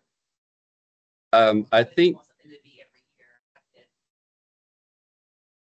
well, I think if it changes to 90,000, I mean, we already didn't hit it for the first year. So, I think by the end of the 3 years, right? right, but year one, we didn't hit 30. And if we, that-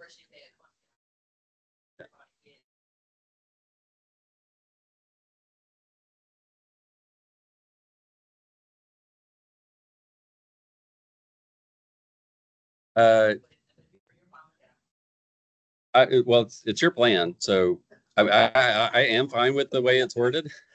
So I'm totally fine with it. But if you all want to change it, we can. I think it's okay the way it is.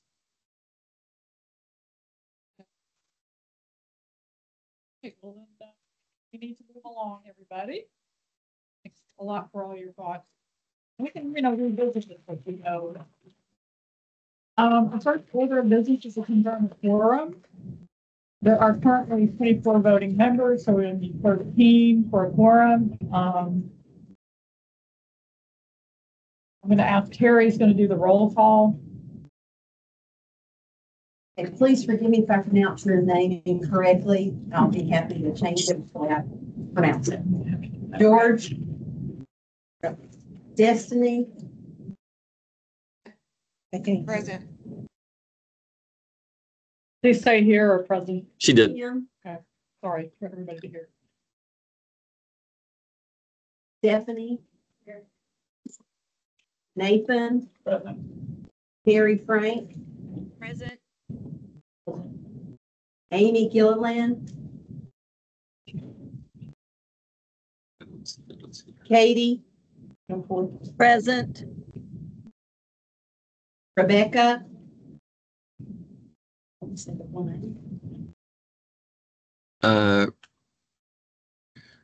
Rebecca's on.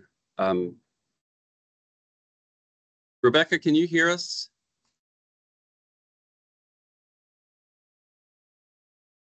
Yeah. Andrea Hill. She had to jump off. Holly Jones. See, Holly. Amy LaFon. Present. Thank you. Lisette Lopez. Greg Lyles. Lee Moten. Present. Patricia Powell. Hank Reeves. Jason Scott. Here.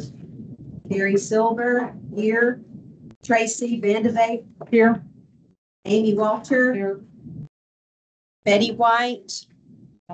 Eileen Woolham. Here. Yvonne Wood. Here. Suzanne Carr. Here. Okay. LaShann Dixon. Here. DeShanta Gleaton. Present. Michael Hogan. Adam Jarvis. Caroline Ledley. Sorry. Ledley.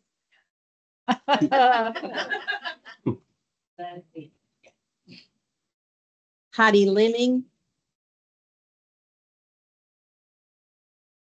Okay. Nestor Rees. Nancy Schlem. Sorry, I can't see this.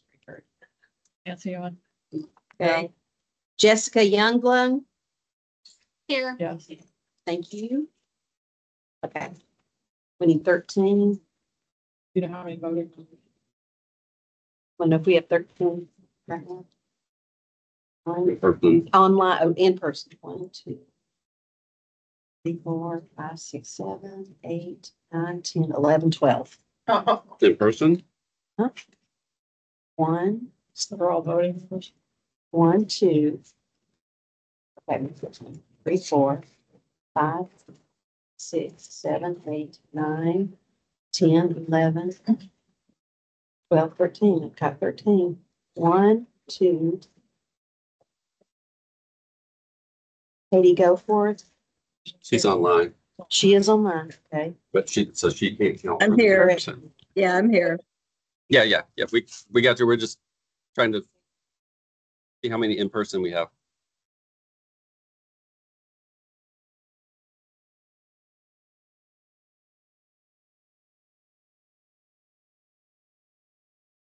All right, I still only count 8. 2, 4, 6, 7. Yeah, people in the room. 8. Sorry, Jason is 8. I was looking right at you. Like, we only have 8 in person that are voting members. The others are online. I mean, they are present, but they're. So we need a statement of necessity. Yeah. Okay, our next order of business is to approve a statement of necessity due to scheduling conflicts. Less than a quorum of volunteer Tennessee Commission members are present in person for the meeting today. So under Tennessee Code annotated section 8-44-108, the volunteer Tennessee Commission is allowed to rely on the participation of members by electronic or other means to constitute a quorum only upon determination by the commission that necessity exists. Among other business, the commission is scheduled to consider time-sensitive revisions in the 2024 formula funding and election of 2025 commission officers. Do I hear a motion to approve the determination of necessity to proceed with the meeting and the quorum to include electronic and phone participants based on the time sensitivity of the matter on today's agenda? So for those online, Nathan made the motion and Jason made the second. Thank you. So now we need to do the roll call vote for that. Yeah. George Bovey. Destiny Brown.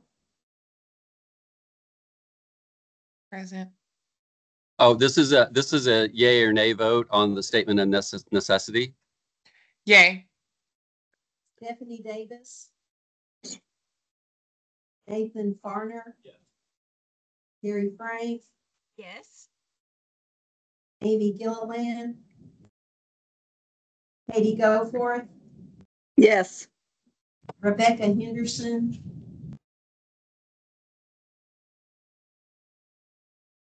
Andrea Hill.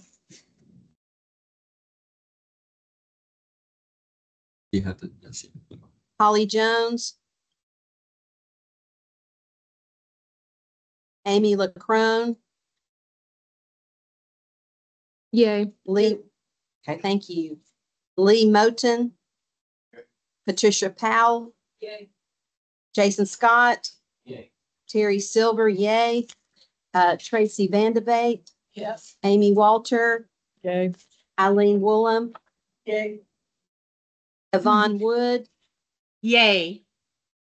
Suzanne Carr. Yay. Sorry. Thank you. Shan Dixon. Yay. Ashante Leeton. Yay. Adam Jarvis. Same. Okay. Caroline Ledley. Okay. Heidi Lemming. And Jessica Youngblom. Yay. It passes. Okay.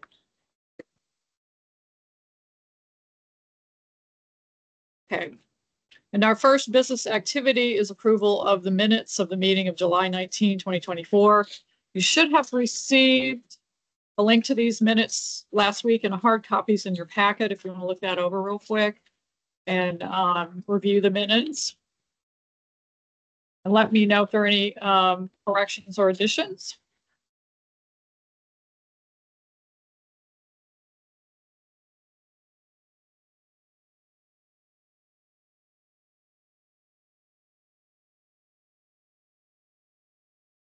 And for those of you online, the the link is in the chat directly to the minutes. Hope just posted that. Again, it was, the link was sent earlier or last week, but if you want to pull up the actual minutes, that's the link.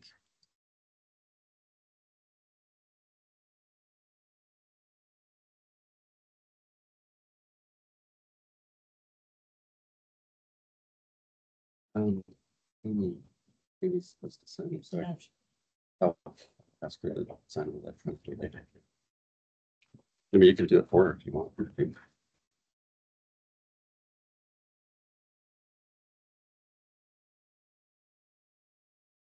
Any changes, comments, additions?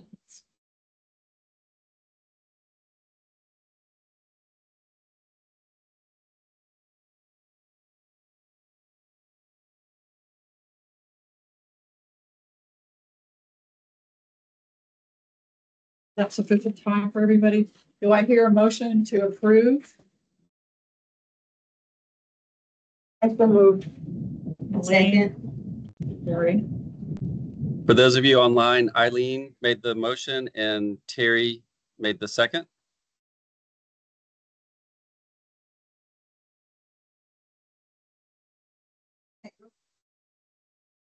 Yes.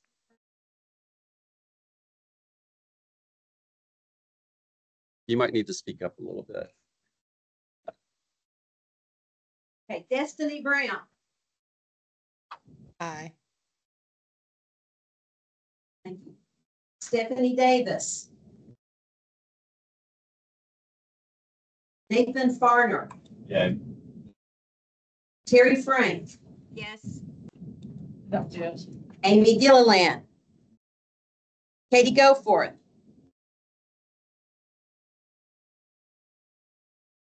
Rebecca Henderson. Andrea Hill. Holly Jones. Amy LaCrone. Yes. Lee Moten. Patricia Powell. Yes. Jason Scott. Yes. Terry Silver, yes. Tracy Vandevay. Yes. Amy Walter. Yes. Eileen Woolham. Excuse me. Aye. Yvonne Wood. Yes. Okay. Suzanne Carr. Aye. LaShann Dixon. Okay. Deshanta Gleaton. Aye. Adam Jarvis. Caroline Ledley. Heidi Lemming. Jessica Youngblom. Aye. And Terry, I saw that Katie came off of mute, so you might. Okay, And mine's, yes. thank you. That passes. All right. I'm going to call on Jim for the director's report. New staff, Lizzie, yay, Lizzie, yay. The Governor's Volunteer Stars Awards is on February 16th, and the conference is on February 17th and 18th. Keep those in your calendars. That's it. Oh, that was a quick one. All right.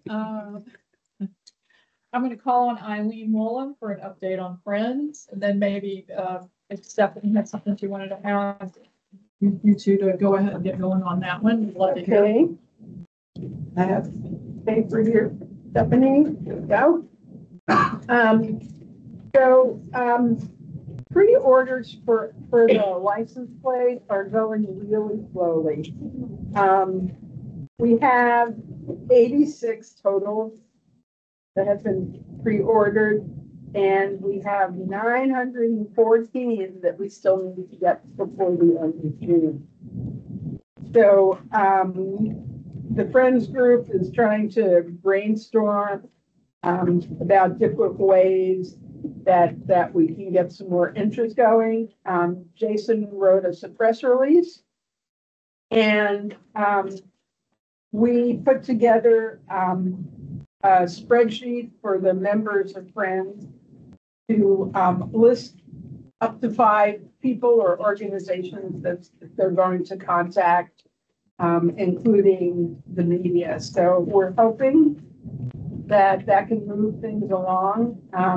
I have not done anything in terms of sending to anybody, because with the election coming up, I know that I get, like dozens and dozens of texts and emails every day related to the election, and I just delete everything. So I'm thinking that maybe other people do that too. So I'm hoping that after November 5th, people will start reading their mail again.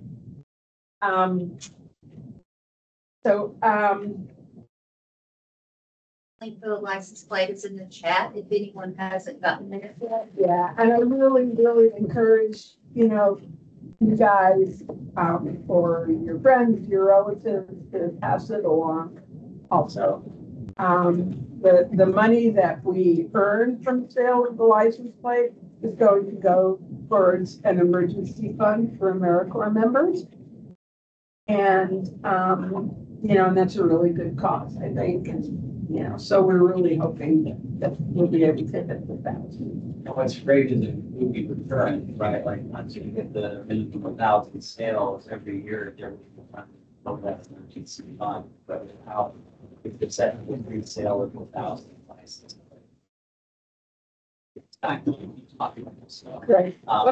Is there a deadline though? By June 30th?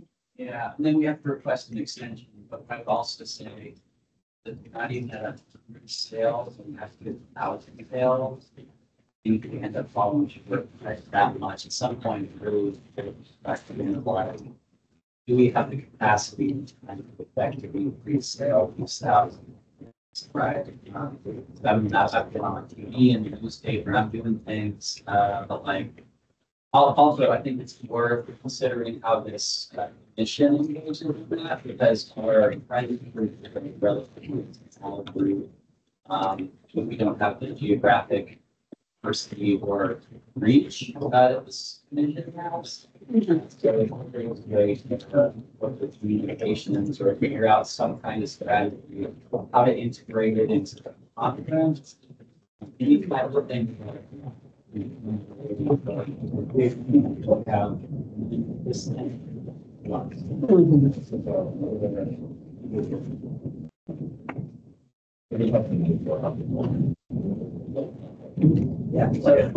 Yeah, so we do have the press release.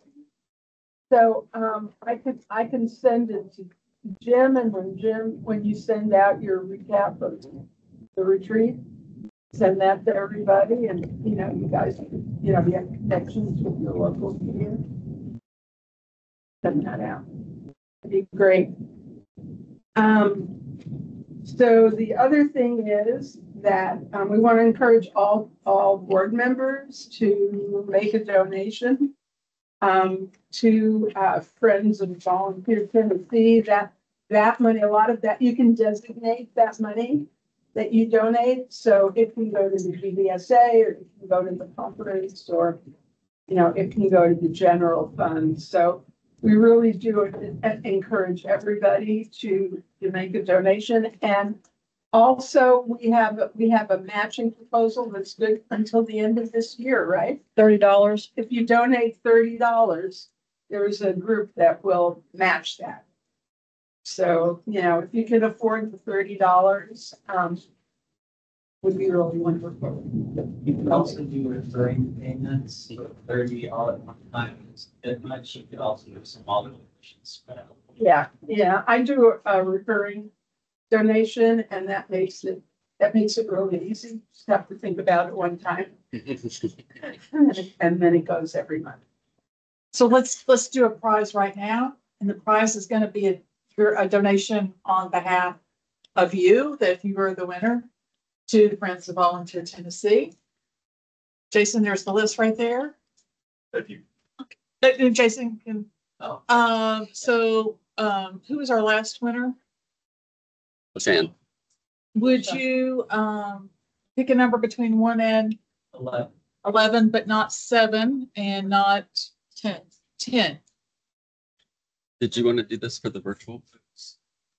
Oh, yes. And yeah, I don't know how to do that for the virtual folks. How many people is on there? There are 1, 2, 3, 4, 5, 6, 7, 8.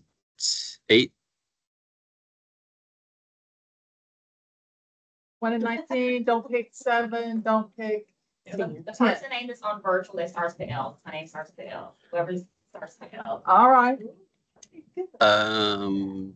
No one online. Starts with an L. I mean, Latifa does, but Latifa's nobody's last name starts with a D.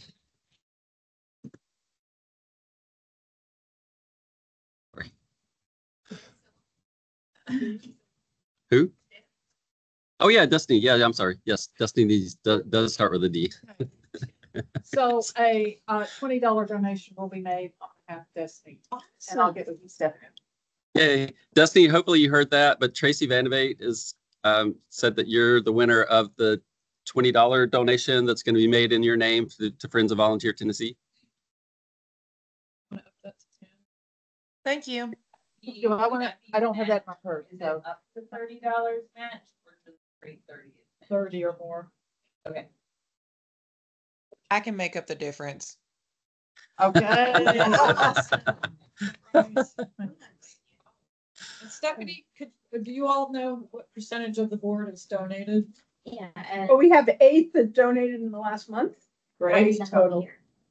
For the whole year? Yeah, and then only 2 that's recurring, which is elementary. I mean, what percentage overall of our group is donated? So if we have 8 total for the year, yeah, and we have 25 or so for the governor appointed. 25 voting members. Yeah. It's 24 appointed. One is a stand. Sorry, it's semantics, but yeah. So if we add.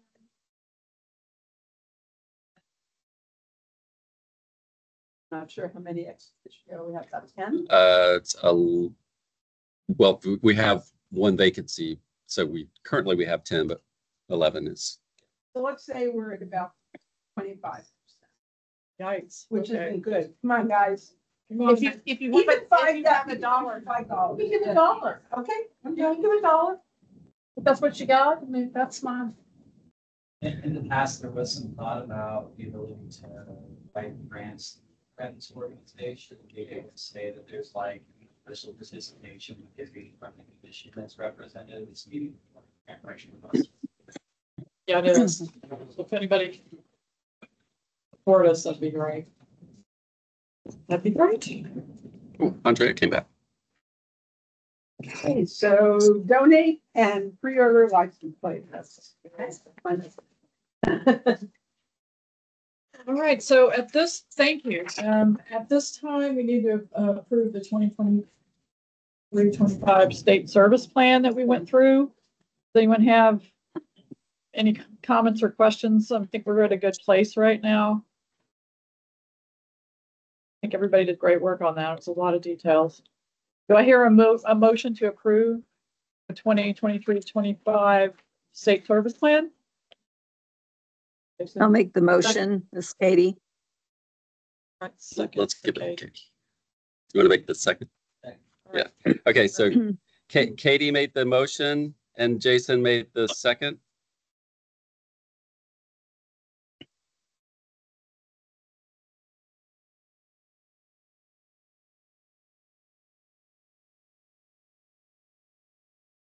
So folks online, we're doing a roll call vote to approve the changes to the state service plan. Destiny Brown, Aye. Stephanie Davis, Nathan Farner, Terry Frank, Aye. Amy Gilliland, Katie Goforth, Aye. Rebecca Henderson, Andrea Hill, Aye. Holly Jones, Amy LaCrone, Aye. Lee Moten, Patricia Powell, Jason Scott, Yes. Terry Silver, yes. Tracy Vandevate, Yes. Amy Walter, Yes. Eileen Woolham, Yes. Yvonne Wood, Yes. Suzanne Carr, Yes. LaShannon Dixon, Yes. Deshanta Gleaton, Yes. Adam Jarvis, Caroline Ledley, Jessica Youngblom. Yes. Yes. Okay, that passes. Do we have more? Andrea joined us in addition to both. Okay. All right. Then I'm going to call on Jim for discussion of the Realize the Dream Partnership. Yes. So, apologies while I'm sorry, but apparently my network connection is going down again. So, fortunately, I have documents saved on my desktop, but it will take me a second to get to it.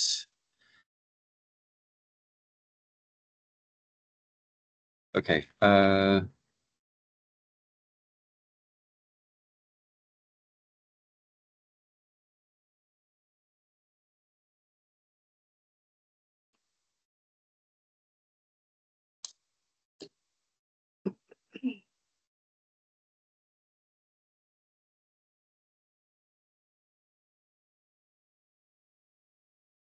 Let's see. Sorry, I'm having trouble finding it.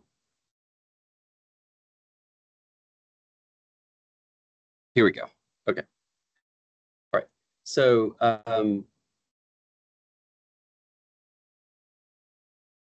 don't know. Can folks see that? Okay. I mean, I know there's a bit of a glare on the screen, but so the and folks online, can you see that? Okay. Can you see the? Oh, sorry, I know I just closed it after I asked you if you could see it. Sorry about that. Yes. Okay, great. Okay, so Realize the Dream is an initiative started by the Martin Luther King Jr. family in cooperation with some folks to, well, let me go to the first slide. Sorry, it's not on the first slide. Essentially, they want to have, I think, well, I'm not going to tell you the number because I can't remember what the number is. I think it's 100 million hours of service 100 million. by 2020.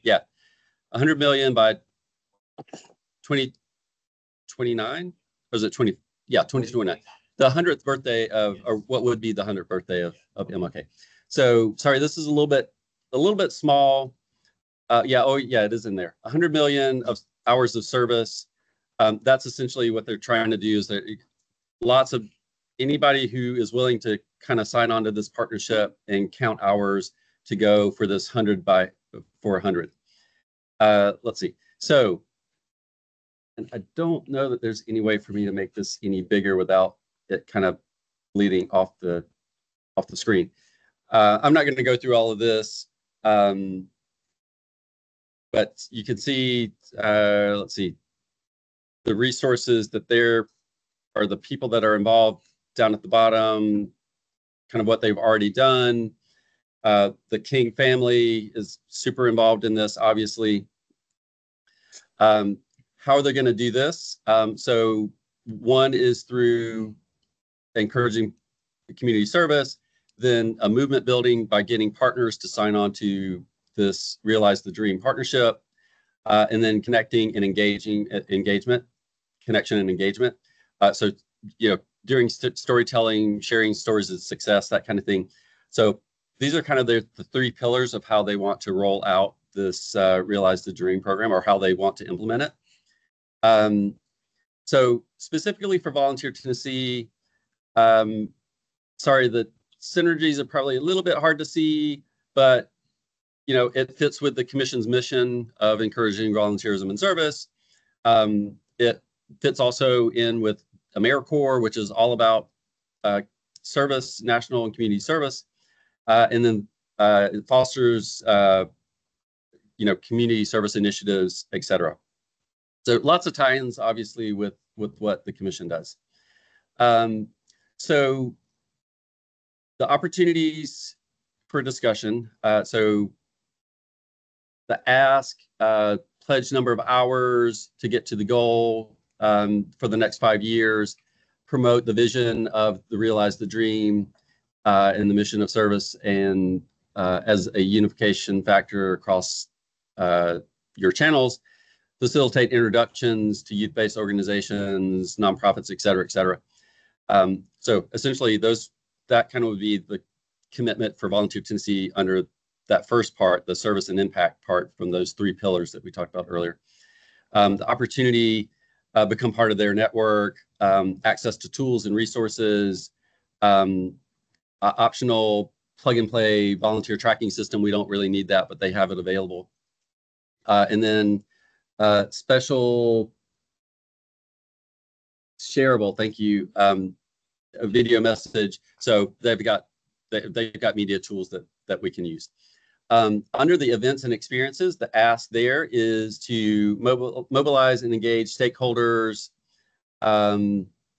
around Realize the Dream planned events. So try to encourage folks to participate in events that are going to be service oriented. Cross promotion of Realize the Dream events, and then access and invitations to your special experience events. So we invite them, for example, to come to the conference and share more about Realize the Dream at our conference. If we have other events, we could invite them to participate and share the word. Opportunity, select invitation to their events, such as they're having the annual MLK III Impact Awards celebration, annual town halls, and then there's opportunities to engage events. Sorry, the words are very small. My glasses are not strong enough to make up the difference. Opportunities to engage at events with the King family. Under the content and engagement piece, the ask is opportunity to share stories and impact of our stakeholder groups. So we can share what Volunteer Tennessee folks are doing towards this 100 million hour goal. Promotion of Realize the Dream events and activities through our communication channels. So spreading the word, about what's going on. The opportunity for us, for Volunteer Tennessee, the opportunity to highlight stories of impact for our stakeholders in their communication channel. So the Realize the Dream communication channel. So get spotlighted on their social media, et cetera. Opportunity to invite high-performing stakeholders for speaking engagements at select events, and then access youth programming resources if desired. So that's kind of the ask and the opportunity for Volunteer Tennessee in return. I think all of it pretty much fits with what we're doing. None of it to me seems unreasonable. It's all pretty doable stuff, I think. Let's see. And then they have, there's a lot of detail in the slide deck that I'm not going to go through, but there's a lot of information here about how all of this stuff actually gets implemented. And then, the kind of the movement building, the different types of events that they're having, the connection engagement, celebrity influencers, sports leagues, podcasts, book series. So they've got lots of stuff going on, lots of opportunities for Volunteer Tennessee stakeholders to get highlighted in some of these things. And then here is kind of, you can see the goal over the the time period of how they hope to get there. And then turnkey ways for stakeholders to participate. And that's way too small for me to even try to read any of that. But we'll share this slide deck with folks afterwards. And maybe the people online can read it. Let's see. And I think that's the end of the slide deck. So the what's for you all to decide is whether or not you want Volunteer Tennessee to officially sign on as a partner in this Realize the Dream partnership. My question is, if Volunteer Tennessee does this, what is going to be required in terms of manpower and activity to support it? Well, it's all the stuff that's in the ask stuff up here. So we would pledge a number of hours. And again, we've just doing the state plan. We would probably look at the state plan that you all just did and look at the numbers that we have in the state plan and say, okay, here's what we can realistically pledge over the next 5 years or so per year. That seems pretty easy to do. Promoting Realize the Dream. Again, that seems pretty simple in terms of, I mean, we can put it in our newsletter and our social media, etc. Facilitate introductions, like that's pretty easy of introducing them to our partners, like folks that we work with on a regular basis. That's a pretty easy ask, just making introductions. Under the events and experiences, again, mobilize and engage our stakeholders around Realize the Dream planned events. So for us to send out communications to our stakeholders about events that they're putting on, to invite them or send them information about it. Again, that could be done through our newsletter. That seems pretty simple. Cross promotion of events across our new networks, again, newsletters, social media, etc. Access and invitations to our special experience events. So again, inviting them to come to our conference and maybe present a session or whatever that might be, and any other kind of events that we might have throughout the year. Our AmeriCorps program director trainings, we could invite them to have a presentation there specifically for the AmeriCorps programs. And then the content and engagement, opportunity to share stories of impact, both short and long impact, videos, written content. So of our stakeholder groups contributing to the goal. We probably don't have the capacity to do videos, but certainly the written content, we can do written content for both short and potentially long format, highlighting the folks that are within our network that are working on this. And then promotion of Realize the Dream events and activities. Again, promoting things through our newsletter, social media. So those things across the top, those are the ask, and those are the things that we would be expected to do. I don't think any of them are unreasonable asks. They all seem pretty easy. Most of it's like sharing the word and making introductions. The commitment on ours would be just what we think we're going to do already. They're not asking us to do anything additional. And then the invitations to them to our events, that I think is pretty simple, and sharing the word about their events with other people, I think is pretty easy.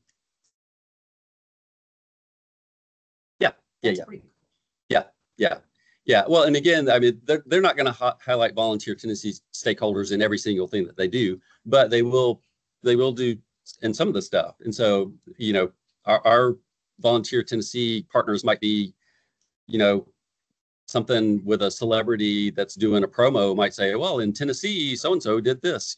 That's the kind of thing that we might get out of this.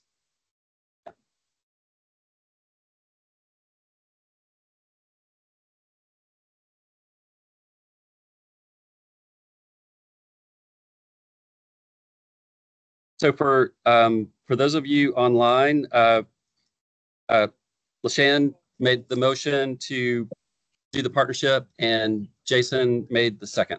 And so Terry's going to do the roll call.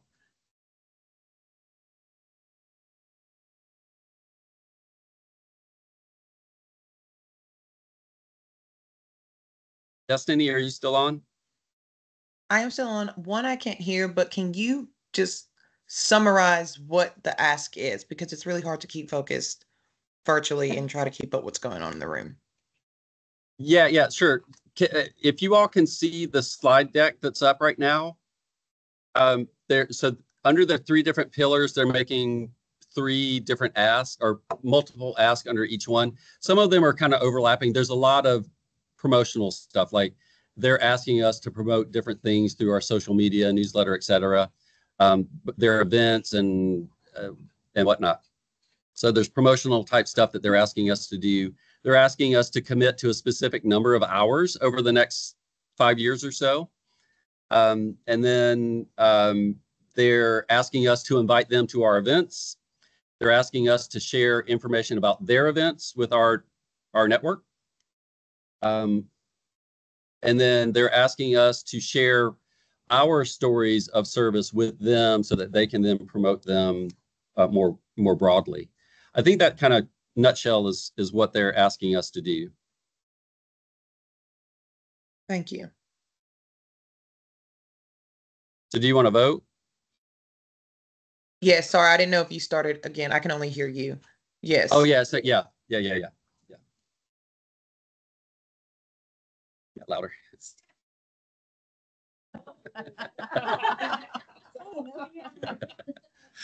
Nathan Farner, Yes. Terry Frank, Yes. Amy Gilliland, Katie Goforth, Yes. Rebecca Henderson, Andrea Hill, Yes. Amy LaCrone, Yes. Lee Moten, Yes. Patricia Powell, Yes. Jason Scott, Yes. Terry Silver, yes. Tracy Vandevate, Yes. Amy Walter, Yes. Eileen Woolen, Yes. Yvonne Wood, Yes. Suzanne Carr, Yes. LaShanne Dixon, Yes. DeShanta Gleaton, Yes. Adam Jarvis, Caroline Ledley,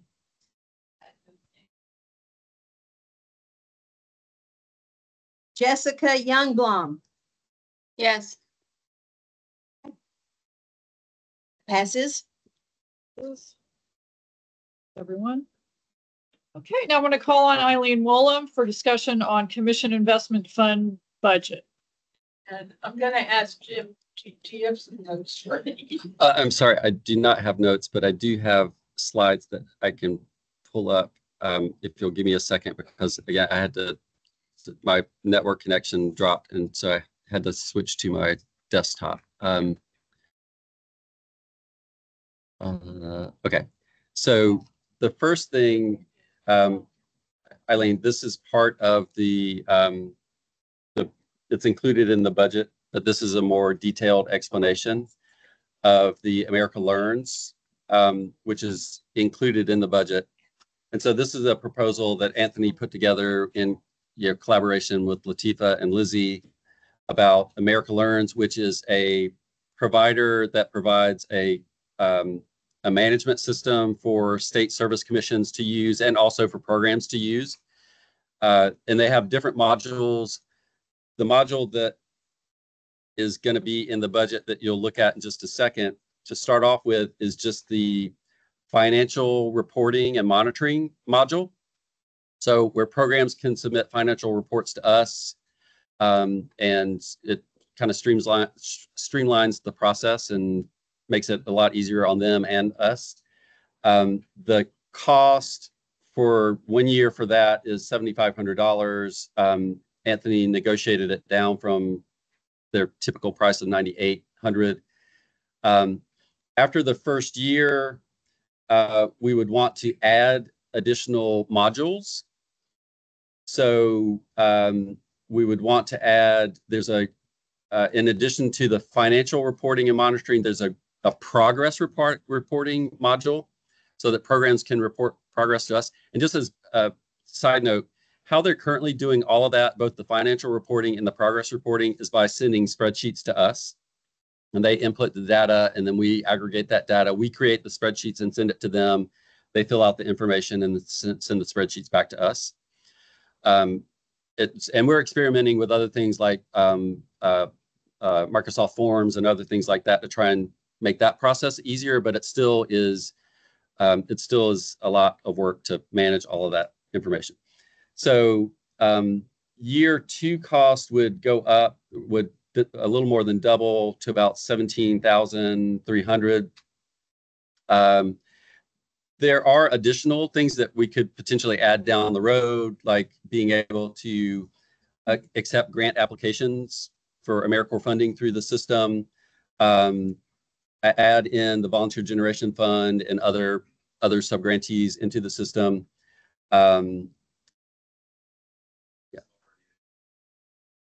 Oh, gotcha. Yeah. No cost for doing that. And then there's no charges for kind of the time leading up for the 24-25 program year. There's a bunch of stuff that's in here about what's included.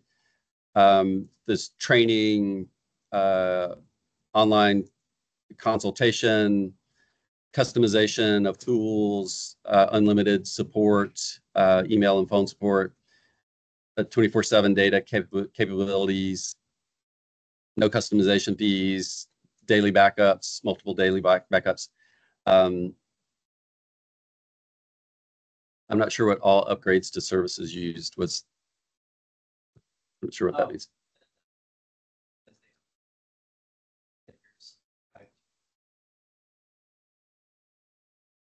Yeah, that makes sense. Gotcha. Yeah, that makes sense. Okay.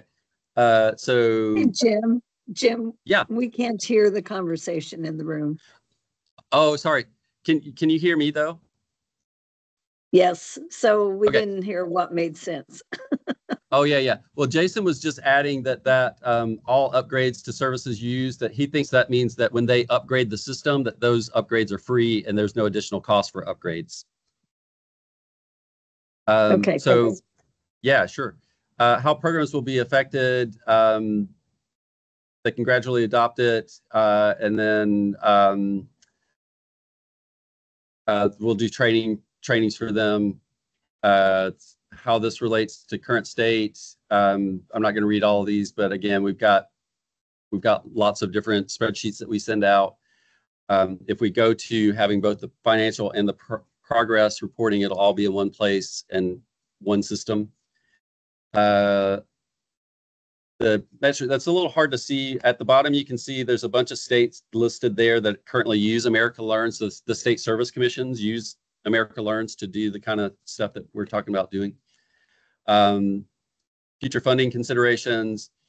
It's going to be future funding when we're getting the things that we know that for sure we want, which is the progress in the financial reporting, will be just a little under $20,000, and that would be an annual cost. So it would pretty much stay at that and maybe go up a little bit over time as they increase their prices. So where that funding is going to come from, the current year, which is only the $7,300 amount, which is a much smaller amount, is in the next budget. We know how we can get that.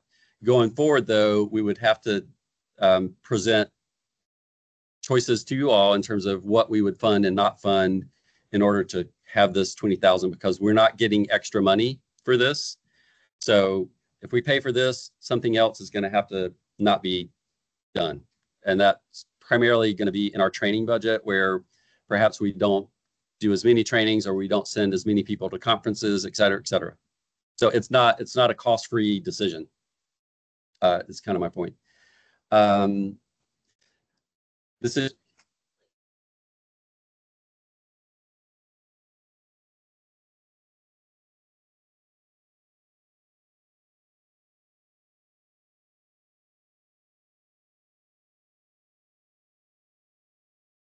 well, different. So Jason's program already uses America Learns, but his program pays for that separately.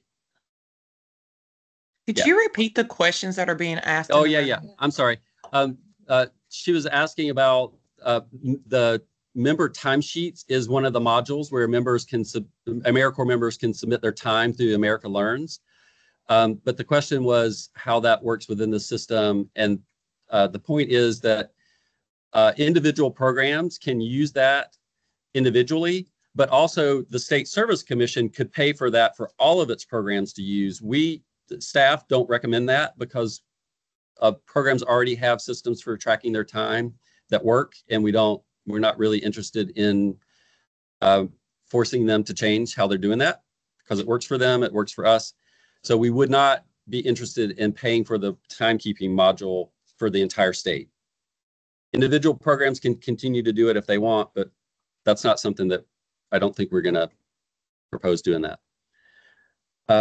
Okay, so decisions for a vote.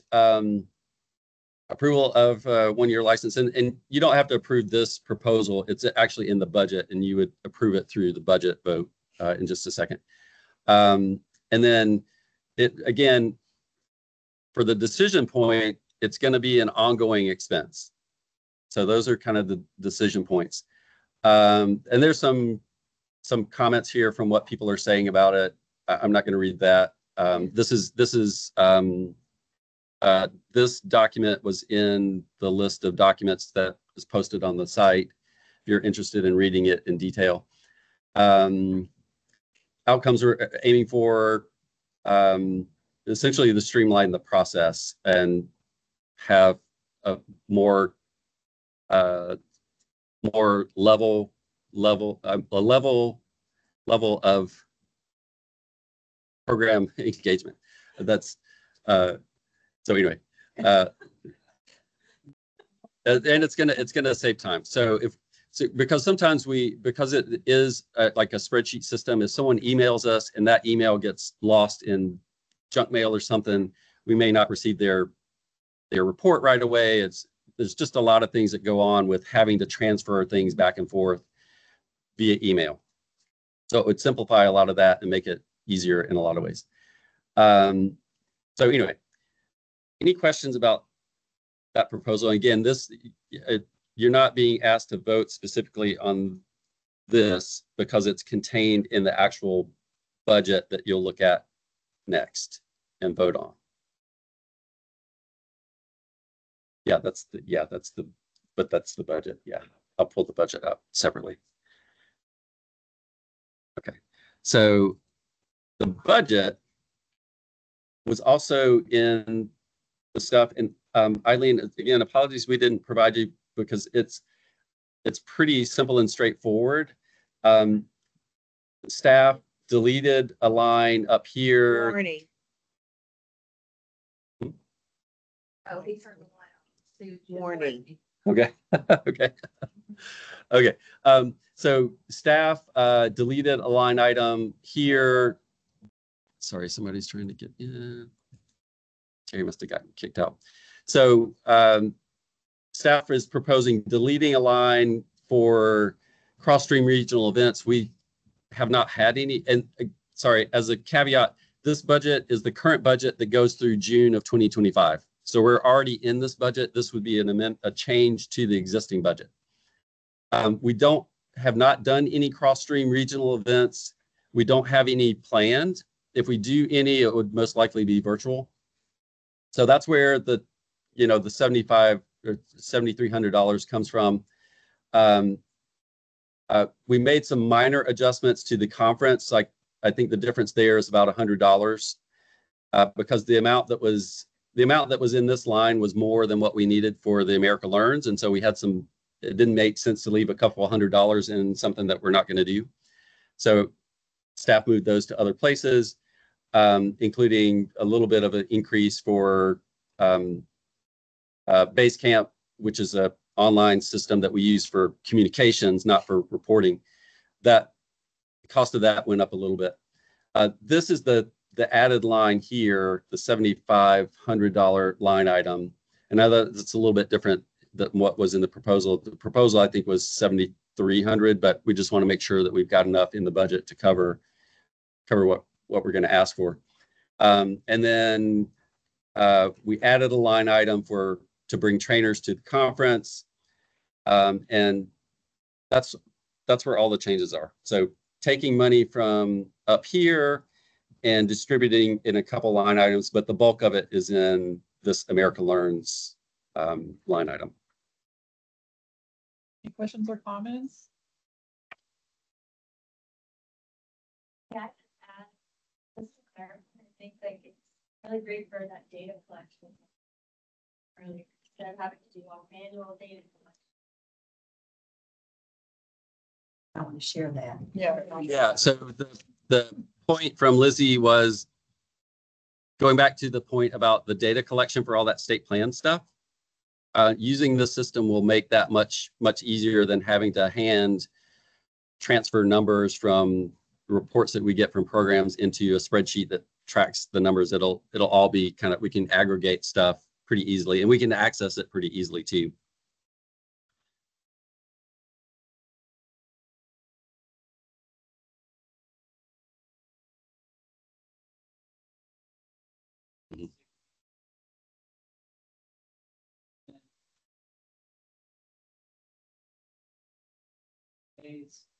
Since we shifted to American Learns, we can run reports, we can subdivide things by program, by the whole. It's really remarkable. It would not be, we would not have the level of efficiency and accountability that we have today without them. And if the program was starting in America, like someone was looking to start an AmeriCorps program, I would encourage them to use a system like this from the get-go.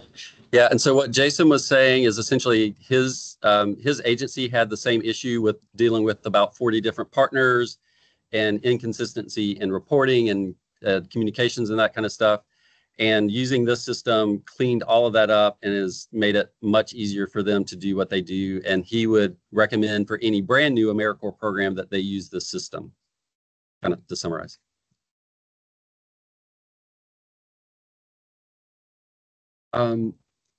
That's a good question.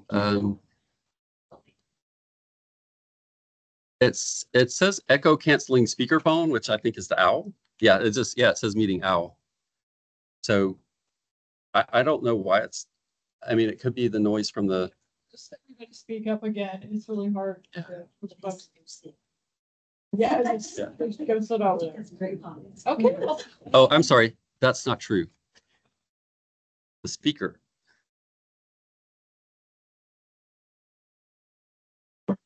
Participation as well, answer my questions and all that good stuff. Thank you. Okay. Yeah. Does everybody kind of have a good understanding of the value of this, trying this? Yeah, no, that's why I was confused. I thought you guys were already doing it because of us doing the time stuff. So I didn't know. That's why I was like, what? No, so Patricia, so like hands-on. Yeah.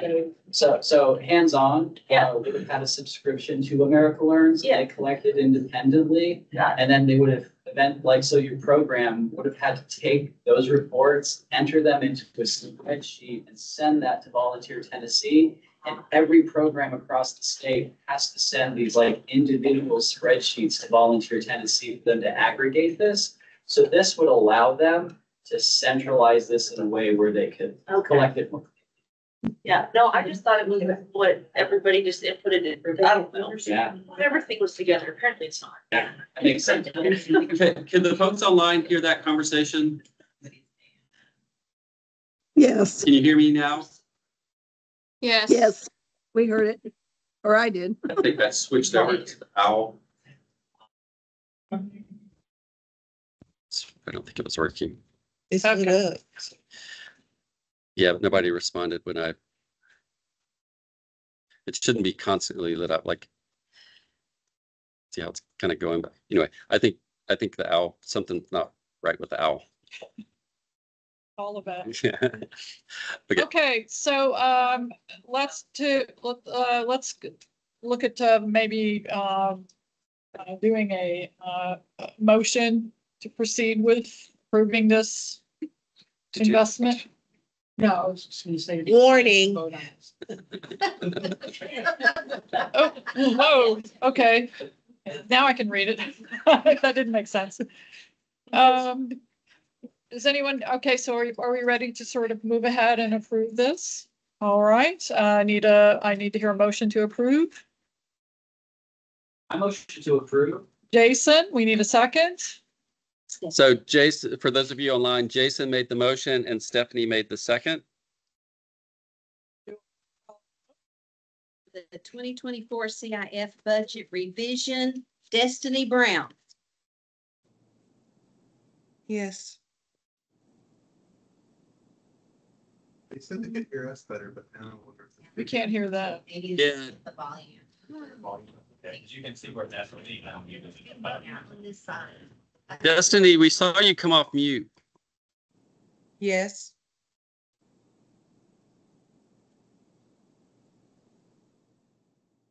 She put it in the chat or something. Destiny? Oh, she put it in the, she voted put yes, yeah. She didn't hear us. Stephanie Davis? Nathan Farner? Yes. Terry Frank? Yes. Terry, I'm sorry, but for some reason now we can't hear folks online. It was worth a try. Let me do this. Terry, can you? Okay. Yes. Katie Goforth? I can hear her. Was that Katie Goforth? Yes. Okay. That was Katie. Yes. Rebecca Henderson? Yes. Holly Jones? Andrea Hill?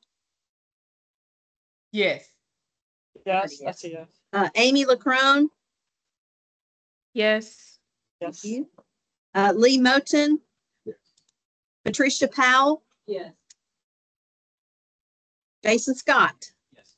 Terry Silver, yes. Tracy Vandeveet? Yes. Amy Walter? Yes. Elaine Woolen? Yes. Yvonne Wood? Yes. Suzanne Carr? Yes. Yes. LaShawn Dixon? Yes. Deshanta Gleaton? Yes. Adam Jarvis? Caroline Ledley? Jessica Youngblom? Yes. Yes. Okay. It passes.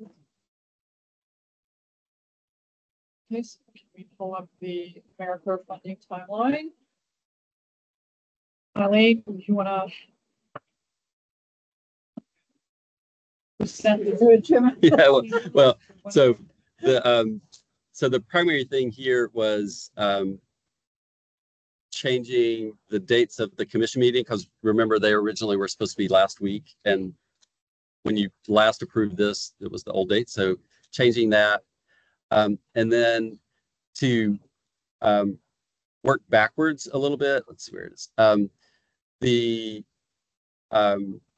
After we received this, all right, I'm just making sure. The staff adjusted the competitive timeline dates just a little bit by a couple days. And Latifa, was this because of the actual due date from competitive, or do we change it for some other reason? I can't remember. I think it was because we changed the commission meeting, and so we adjusted some of these other dates. And they're relatively small changes in the dates. So nothing super major. Oh, actually, it was because, yes, it was because they gave a different due date for the AmeriCorps competitive process that is much later than what it was last year, which fortunately gave us the opportunity of not having to have programs or us be doing grant revisions over the holidays. So that's what these changes reflect.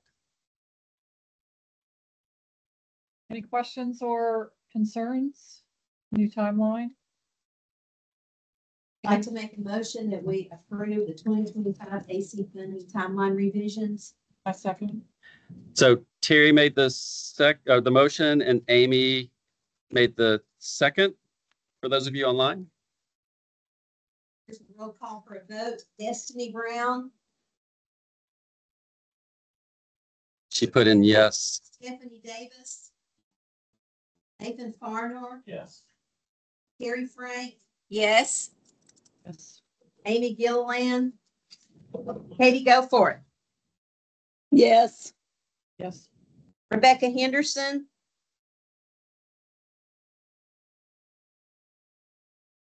no, Andrea Hill, Yes. Holly Jones, Amy LaCrone, Yes. Lee Moten, She. Patricia Powell, Yes. Jason Scott, Yes. Terry Silver, yes. Tracy Vandevate, Yes. Amy Walter, Yes. Eileen Woolham, Yes. Yvonne Wood, Yvonne Yes. Wood. Yes. Yes. Suzanne Carr, Yes. Yes. LaShanne Dixon, Yes. Deshanta Gleaton, Yes. Adam Jarvis, Caroline Ledley, Jessica Youngblom. Yes. Yes. Passes. Rebecca Henderson, if you want to put a yes or a no, or whatever you want to put in the chat, we can see that. Because we aren't hearing you. You're on there, Rebecca. That was a yes. Thank you. That Okay. passes. Okay, now we need to make sure we have everybody's conflict of interest form. You haven't sent them in to Gina. Yeah. Yeah.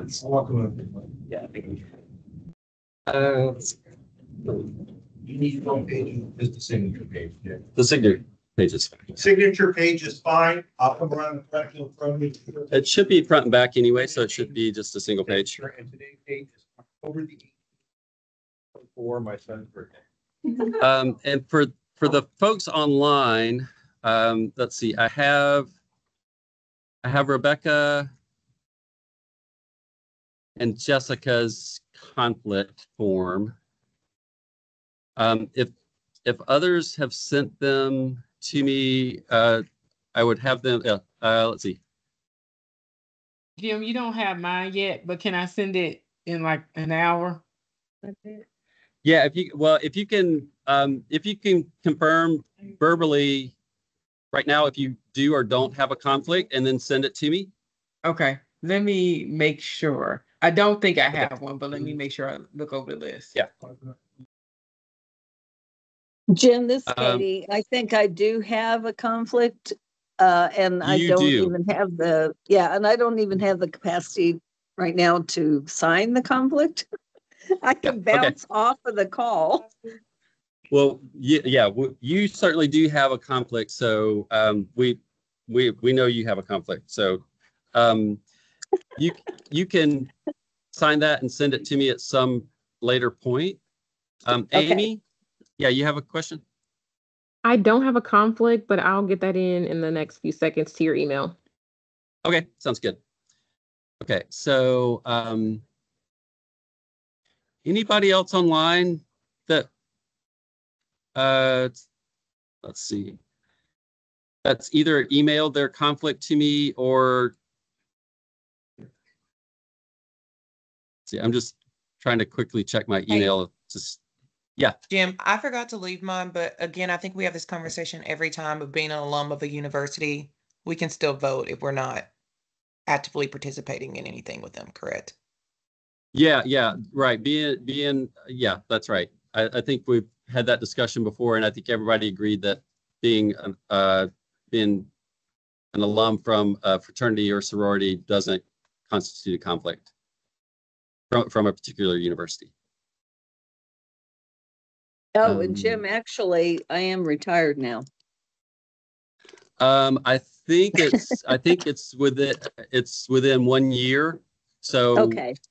In a year from now, you won't have a conflict. Okay. And Jim, my organization partners with United Way of West Tennessee. That That would probably be at least a perceived conflict, if not an actual conflict. And a perceived conflict has to be treated in the same way as an actual conflict. Gotcha. So I think that's going to mean that you have a conflict, and unfortunately that's going to drop us below quorum. Okay. So we'll have to invite either you or Andrea, or sorry, either you or Katie back in for the voting purposes. Okay. Let us do the count first.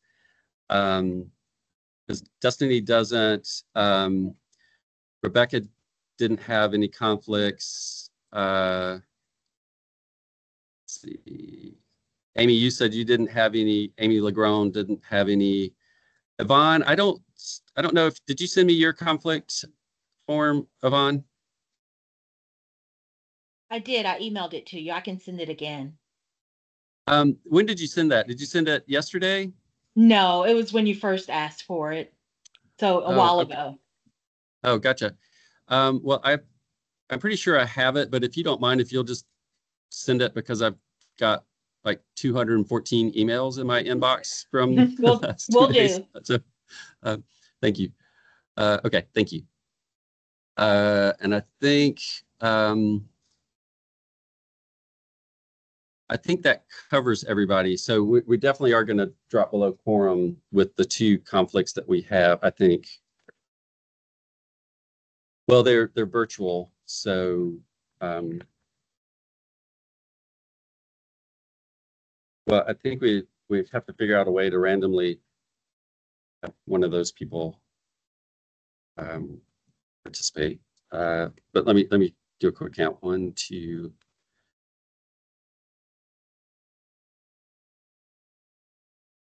6, 7, 13, 14, 15. Yeah. Well, actually, if we have if we have 15 voting members present and 2 leave, that still gives us 13, which would still be a quorum. Okay.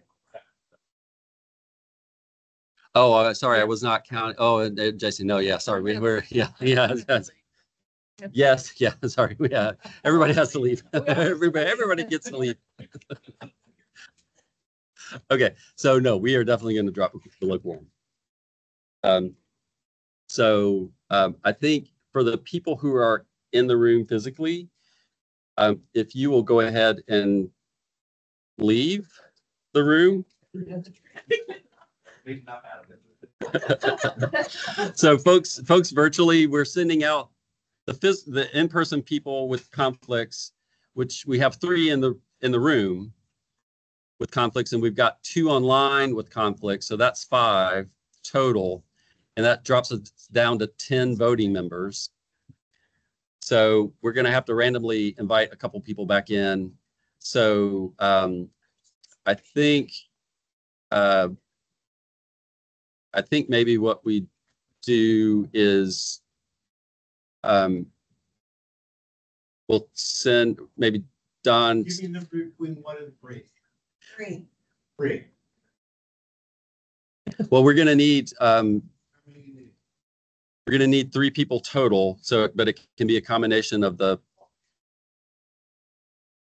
But it's supposed to be random. So if I tell him, if I tell him kind of like how it needs, so there's 5 people, so we need 3 randomly from that group of 5, including 2 that are online, and I don't know how to do that.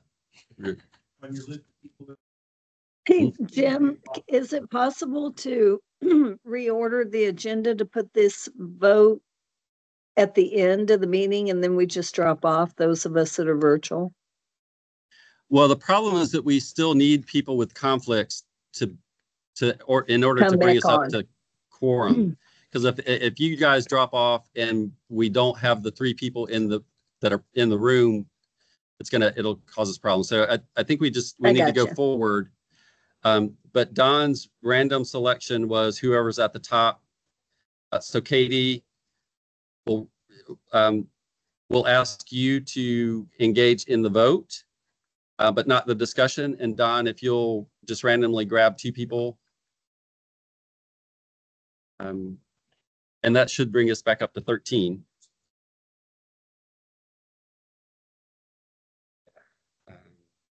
Well, Tracy, Jason, and Nathan left, but Don's going to randomly bring back 2. And Destiny, if you'll just stay muted during the conversation and the vote. Oh, no, I'm sorry, not Destiny. Destiny, you don't have a conflict. It's Andrea that does. So just stay muted. Yeah, Andrea, if you don't mind, Okay. if you'll stay That's muted and during the conversation and the vote. Okay. Tracy and Jason have joined them. All right. Thank you. All right. This is to approve the 2024 AC formula funding revisions. Destiny Brown. Oh, well, hold on. We haven't shown it. We haven't presented it. She's on it, man. It's up to you guys. If you want to vote on something you haven't seen yet, that's up to you. I don't recommend it. Sorry. That's okay. Let me actually open up the Excel spreadsheet because the PDF is not going to work for display purposes. Morning.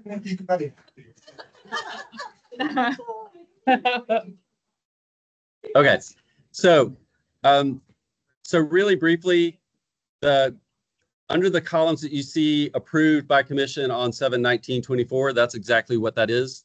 The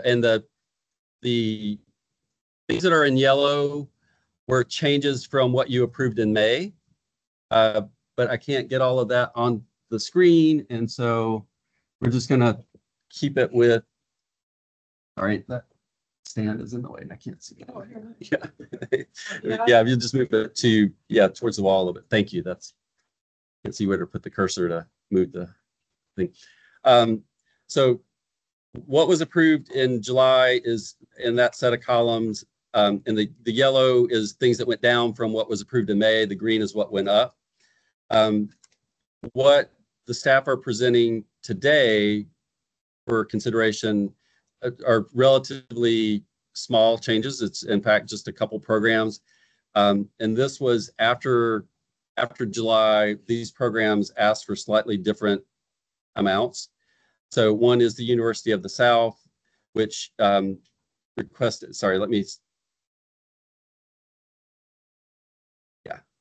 so you can see the previous amount was a little bit lower, and actually the difference is 11,000 because they requested a few more members, so their MSYs went up a little bit, and their overall cost per MSY went down a little bit. You can see that 24.6 was what they were approved for in July, and 24.1 is their current cost per member. But overall, their funding request went up a little bit. For Porter Lee, they just asked for slightly fewer members, but at a slightly higher cost per MSY. So their total funding didn't change. It's 450 and 450, just slightly fewer members at that same amount. It is a little bit, but each state is allowed to have some variation in the cost per member as long as the overall portfolio average doesn't exceed the maximum. So it's okay that, it's okay that we have one program that's a little bit above because we got lots that are below. And so to accommodate that change, the staff reduced the carryover, which is unspent funds from the previous year, and increased the American Rescue Plan because the American Rescue Plan had to be used by September 30th. And anything that's not used after September 30th goes back to Treasury. So instead of using the carryover funding, which is available for us for a couple more years, staff just moved funding around a little bit and increased the ARPA amount.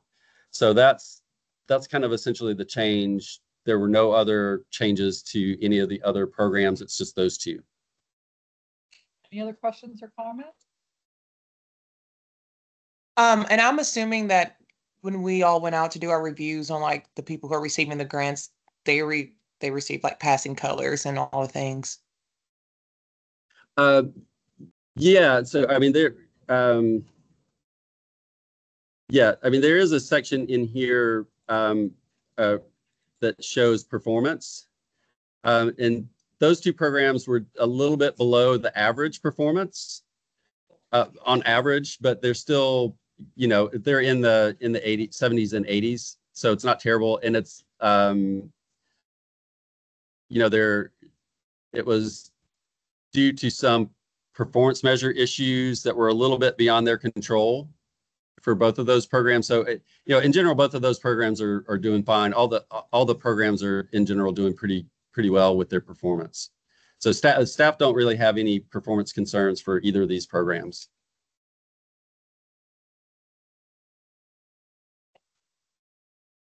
Any other comments or questions?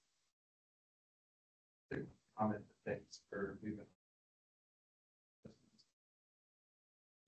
Yeah, it goes away. Yeah. Yeah. Okay. We couldn't hear that comment online. Oh yeah. Sorry. Adam was just thanking staff for moving the funds around to maximize the ARPA funding because it is going to go away and not be available anymore. Thank you. Yeah, of course. Do I have a motion to approve the revision? I'll move to approve. Eileen is first. I'll second. It's for those online. Eileen made the motion and Amy Walter made the second. Sorry, I realized we have two Amy's on the call. Yeah, Amy Walter made the.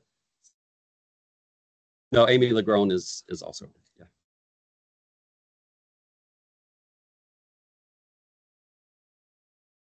Formula funding revisions, part 2. Destiny Brown. Yes. Yes. Stephanie Davis. Yes. Terry Frank. But he's yes. Terry Frank. Yes. Yes, she said yes. Katie Goforth. Yes. Rebecca Henderson.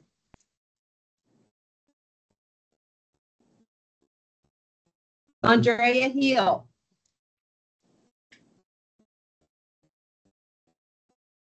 Holly Jones. Amy LaCrone. Yes.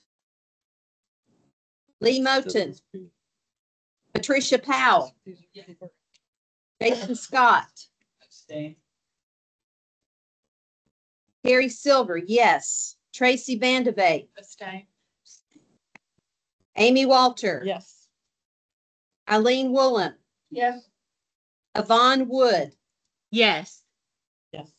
Suzanne Carr. Yes. LaShann Dixon. Deshanta Gleaton. Yes. Adam Jarvis.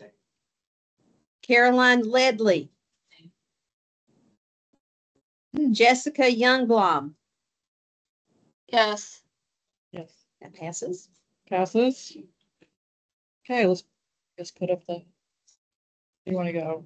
Put up the go or do you want to? Oh, and so for the folks online, you can return to conversations and to the meeting, and Don is going to bring the other person with the conflict back into the room. Do you want to keep going with?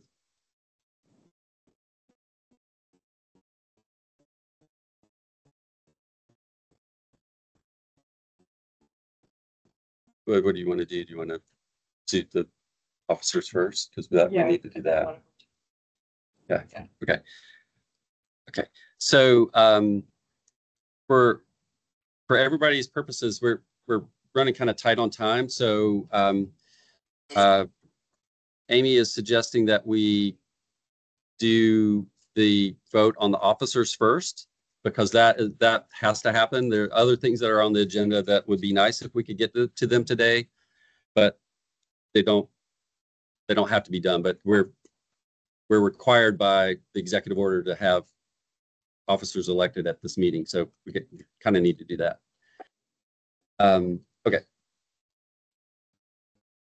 So I don't know, Jason, if do you want to say anything about this or? Good conversations with folks. Yeah. Would it be possible for Jason to move closer to Jim so we can hear him? Jason, would can you get closer to the owl? Well, the owl I don't think is doing anything right now. So you'd have to come closer to my computer. Yeah, why don't let's do that. Let's so I'm gonna, for those of you online,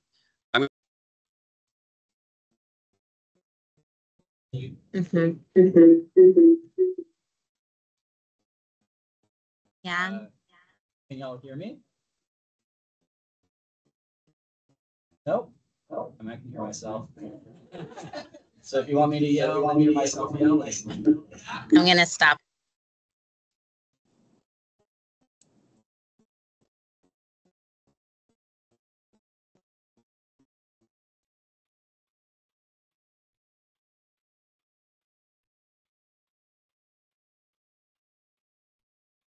so okay, so folks online, can you hear me? Just a thumbs up. Yes, sir. Yeah, we can hear you. Great. Okay. So sorry, we're having technical difficulties. Jason is saying that this is the slate that's being projected, and he had great conversations with these folks, and he, I think, is excited about it, if I'm not overstating. He has a high level of enthusiasm for the slate. So that was kind of the basis of what he was saying.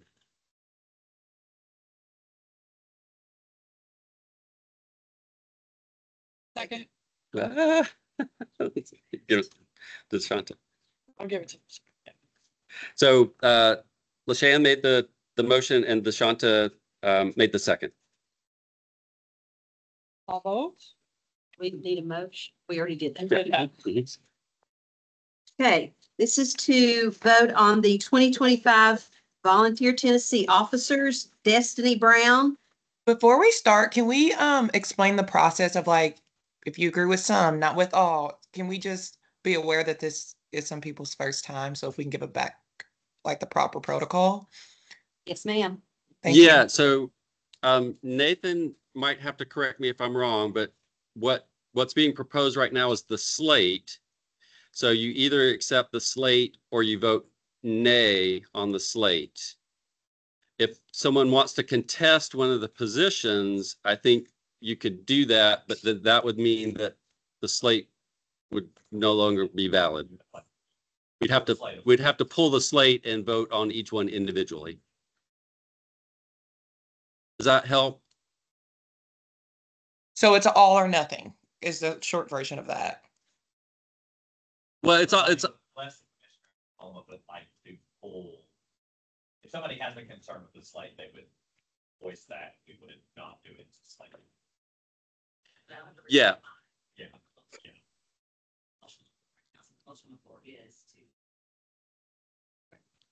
Yes, that is, yeah. And we can hear the discussion. Yeah, so the current motion is to approve the slate, and that's been motioned and seconded. So we're having the discussion, and then we would either have the vote or not have the vote, I think, or the motion could be withdrawn, I think, are kind of the options. And just again, we have no backstory of, like, what are you looking for in people in these positions? What are the expectations, roles, responsibilities? Are we just doing on service years? What is all this before we approve a slate? Yeah, so the specific roles for each of these is outlined in the bylaws, and I can pull that up if folks would like to see that, because it actually is, I don't know if we're going to get to it, but it's also on the agenda to be voted on. So the roles are spelled out in the bylaws. The general way that the commission has approached this in the past is to look for folks who have at least some experience on the commission to fill these roles, especially the chair and vice chair, for people who've been on for at least a term, or at least a couple of years. But there are no requirements in the bylaws regarding that. That's just kind of how the commission has worked, has treated the nominations in the past. And the board development committee develops the slate. That's kind of a typical board development committee type role, a board function, and presents the slate. And again, that's for the commission to approve or not to approve. That's the choice of the commission, but that is one of the roles, responsibilities of the board development committee. Also, the level of engagement and make sure the state's represented. Yeah, so hopefully you guys could hear that. Amy was just pointing out level of engagement for folks, and then also kind of representation across the state. Is that what you? Yeah. And is it correct that the board development committee is kind of the ones that nominate the folks? Yeah, so the executive committee. Or executive yeah, so committee? the board development committee presents the slate and worked with the current executive committee to develop the slate, but the board development committee did develop the slate. Yeah.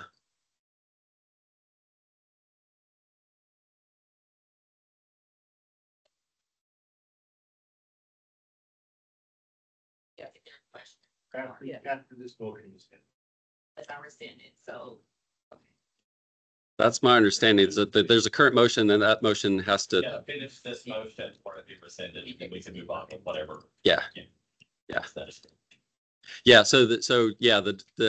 For those of you online who can't hear, the kind of the Robert's Rules of Order are that we deal with the current motion, which has not been rescinded, so it's still on the table. So we deal with the current motion, and then the commission could consider other motions. Okay, so within this period of discussion, if you have an issue with the slate, you can raise it so people can be aware of it. So it's not just a yes or no at this point. You can raise your concerns. If you don't have concerns, if you're just wondering about the process, we vote yes or no on the slate, but you can make your concerns known during this discussion portion. Could you all hear? Could you hear what that, Destiny? Did you hear what Don just said? I did. So after figuring out the backstory, all the things, I want to raise concern about the slate. Okay. Do you want specifics? Or just speaking out that I just have a concern about the slate? So my vote will be no if it goes forward. I think it's up to you in terms of how specific you want to be. Yeah, I think every individual in here is really great and they bring their own perspective and skills, but I'm also thinking about the long haul of what this could look like. Yeah, and I'm sorry, Terry Frank put in the chat that the motion can be amended to remove one office from the slate for approval. I don't know who would amend it or how it would be. I think she would have to amend her original motion. Ah, gotcha. Right? Right, that's correct. Yeah. You have to agree to the amendment to the motion. Right. Otherwise, a separate motion would have to be made. Sorry. It's the lawyer in me. Yeah. No, I am retired. Yeah. No legal advice. Yeah. So, so Destiny, I don't know if you want to give more specifics or if you just want to voice concerns generally and move forward with the vote. Well, I guess that also leads into even voicing concerns. What does that mean for the slate? I know we only have 10 minutes and we have to have something figured out. And so that is my question, right? Of like, I fully agree that people are qualified, and I'm not saying that just because I'm being recorded, but I just am looking at what's slated, and I don't know if it's the best for the future of this board. Okay. Nor do I have a better suggestion, so I don't know. That's also a reason. Okay. Like, because I don't personally know these people. Gotcha. So like, I don't know everyone's resume to say this is where this could be fitting in at. Okay, yeah. So I think we're left with the motion that's on the table. And I think we have to we do the vote or, yeah. Okay, we're gonna call for a vote. Destiny Brown, No. Stephanie Davis, Nathan Farner, Same. Terry Frank, Yes. Katie Goforth, Yes. Rebecca Henderson,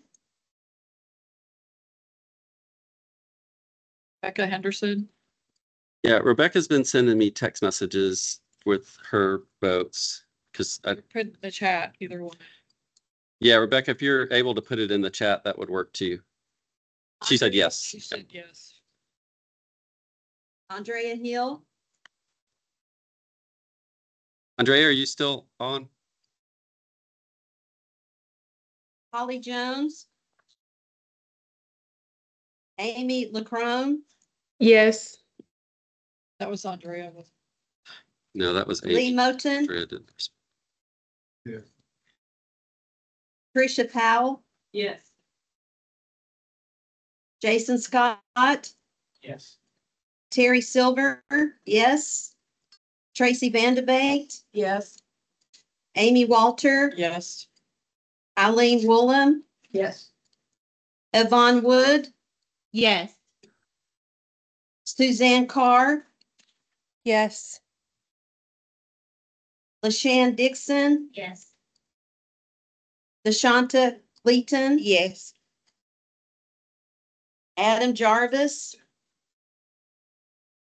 Caroline Ledley, Abstain. Jessica Youngblom. Yes. Pass.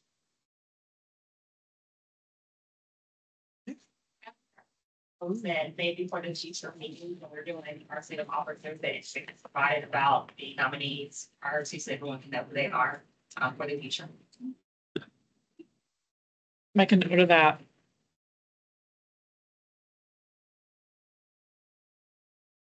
Okay, so. Can you repeat that?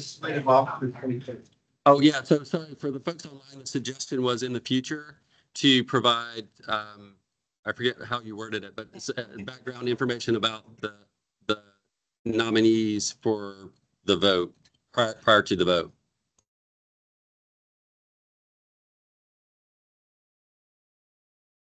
So, you want to do the recognition? Yes. Okay, so we're gonna do the recognition because we're really running short. We want to make sure we recognize our fabulous folks. Fabulous folks. Jason, do you want to? Yeah, Jason, and while you do that, let's pick another number of in person because it's stuck. Let's guess that. I guess Adam, why don't you pick a number over there? Pick a number. 9. Who's on the list?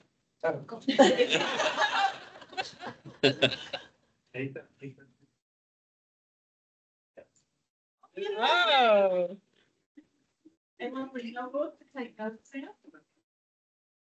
Just call it. Yeah, We could have a meeting in the next 2 months on the other two. yeah. Well, I mean, again, neither of those are like have time, like have specific time requirements. So, I mean, the commission can have a special call meeting. Yeah, that's what I'm saying. Yeah, yeah, Sorry, I didn't say- No, no, yeah. Oh, yeah. So, yeah, sorry. For the folks online, you're probably not going to hear this, but Jason is actually, I'm going to stop sharing the screen so that you can at least see him as he's in front of the room giving certificates to folks. And I will, yeah, well, yeah. You're good. Certificates Not everyone is in the room, but if you are, do we want to take pictures at all or doing that? Okay, great. But Hope, if you'll make sure that they're not in the glare of the thing, probably. Or is there a? Hey, Hope, you want to put that in front of the, Jason. Oh. Fabulous. Well, to start, we have Amy Walter, got a certificate. Amy, yes. Here, she assumed leadership, part of a term and a full term, has navigated things gracefully, and I'm pleased to award her this certificate. Yay, thank you, Amy. My privilege. Terry Silver. Terry Silver was just elected to be our board chair and has been serving as vice chairs. Pleased to present this. You're welcome. Right. Hey, I did a thing. hold on. Yeah, Terry, will you present that?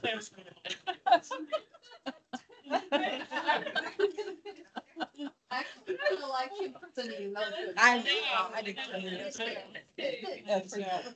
He has another one too. Amy Gilliland is not here, but we will get her certificate. Yeah. Nathan.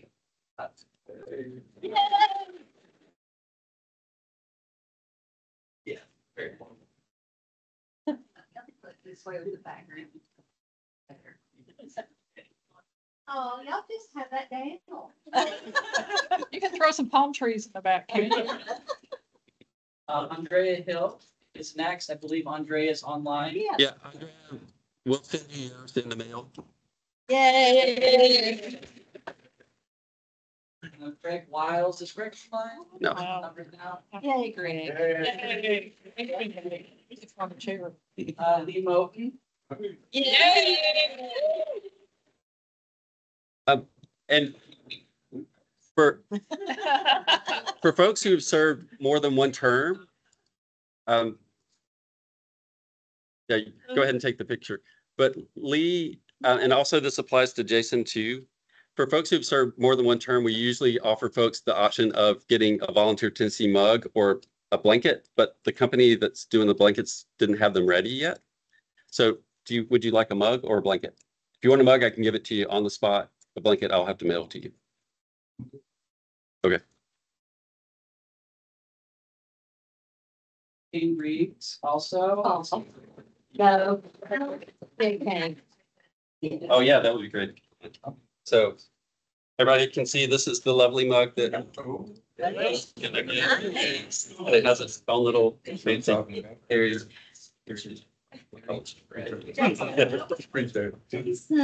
Hold it out. Oh wait, no. So Jason, you get the same choice as Lee. I already got. Well, that's for being an officer. That's for being a commission member. Double certificate. Put on your wall of fame. My wife's gonna make fun of me. And she never does. So Jason, do you want a blanket or a mug? You got it. Yeah. Betty White is next. Betty. Yes.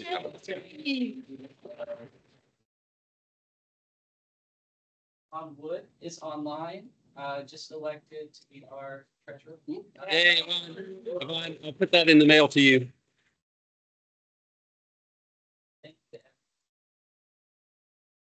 Been great being on the board development committee this coming year. I'm going to switch things up a little bit. So I'll still be Awesome. Thank you, Jay. Another quick giveaway. This is for everybody. It will be a donation made in your name to the Austin P Food Pantry that we took a tour of and did our volunteer service with. So, how many people do we have online? Online, we have, let's see, 1, 2, 3, 4, 5, 6, 7, 8, 9. We have 9 people online. We now have 20 people. So I need a number from Nathan. Give me a number from 1 to 20. 11. Not. 11. Did we? 12. Have we? We didn't. We had picked 11. Who's 11? Lee. Yeah. Will be made to today to the Austin P food pantry that we toured yesterday. So for those of you online, Tracy is just announcing that a donation in the name of Lee Moten is going to be made to the food pantry that we visited on Austin P campus yesterday. Should we do our last? Yeah, go ahead. Okay, our last one will be an in-person one since it's a thing. It's Cheekwood tickets. So exciting. I don't know. I don't know. It just showed up here. I don't know. So pick a. Thanks, Jessica. Lee, will you pick a number from 1 to 11? Let's go on. Who was first here today? Yay! Oh. Awesome. And at this point, I'm going to make a call for public comments. Then will you see if we have any engagement from the public? We don't have any guests on the line. Thanks, Terry. Thank you very much. There's a couple people who are having to jump offline. Want to just remind everybody to do the survey, the retreat survey. Please, please, please. It helps us a lot when we figure out planning for the next one. And the QR code is on the screen, but I'll also include the link in the follow-up. And then I'm going to call on Jim to explain the travel forms. Yeah, so in your packets, there should be a travel form somewhere. Did we put those in the packets? They should have been in there. In the back. Oh, yeah, I think, yeah, mine doesn't have one because I'm staff and I don't do that. And here's another opportunity to contribute to as a commission member. You can donate your mileage or any expenses as an in-kind donation. Yeah, so, and for the purposes of the retreat, for those of you who came in on Wednesday, you'll put Wednesday's date, where you left from, and that you arrived in Clarksville. Sorry, it's probably a little bit hard to see. And then you'll put in yesterday's date and just put Clarksville, don't put place arrived. And then you'll put in today's date and you're leaving Clarksville and going back to wherever you're going from. The times don't have to be exact. I mean, you can estimate the time. And also, if you want to take these forms with you and fill them out and scan and email them to me later, that's totally fine too. I will also include an electronic version in the follow-up so that you can type in your responses if you'd like. But if you're doing it by hand, write in all of that stuff. Well, even if you're doing it electronically, put your information there. That's all you have to do at the top. If you came in yesterday, just put in yesterday's date on one line and then today's date on another line. So you'll just have two lines. At the bottom, please make sure that you put in your name, the last four of your social, not your entire social, just the last four, and your mailing address. And then on the bottom right, if you'll sign and date it. And that's really all we need. The staff will kind of go in and put in the numbers for you and calculate the numbers. As Amy was saying, if you want to do an in-kind donation to Friends of to Volunteer Tennessee, in that center section, under where it says Volunteer Tennessee Commission Meeting, just write in-kind donation. But go ahead and fill out all of it and sign it, because we do need you to actually sign it to acknowledge that you're doing the in-kind donation. And we'll do the same thing. We'll calculate the value of your travel. We just we'll submit it for you to get reimbursed. And so that's your in-kind. You're not getting paid, and that's the in-kind that we will count as your donation. Okay, any questions for Jim on that or anything else? Comments? What a great team. I was just saying, I love what Tracy was doing about the in-kind donations. I'd like to do one for Morgan.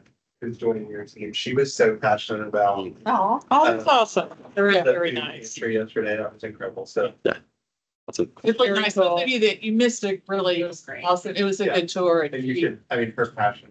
Yeah, for sure. It was really good. That's awesome. Thank you, Adam.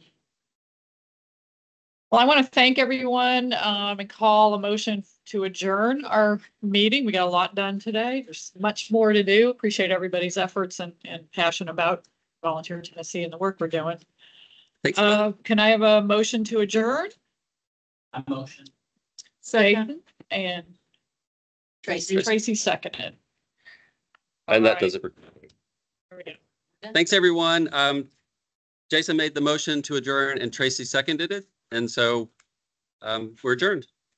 Thanks, everyone online. Thank you online, everybody.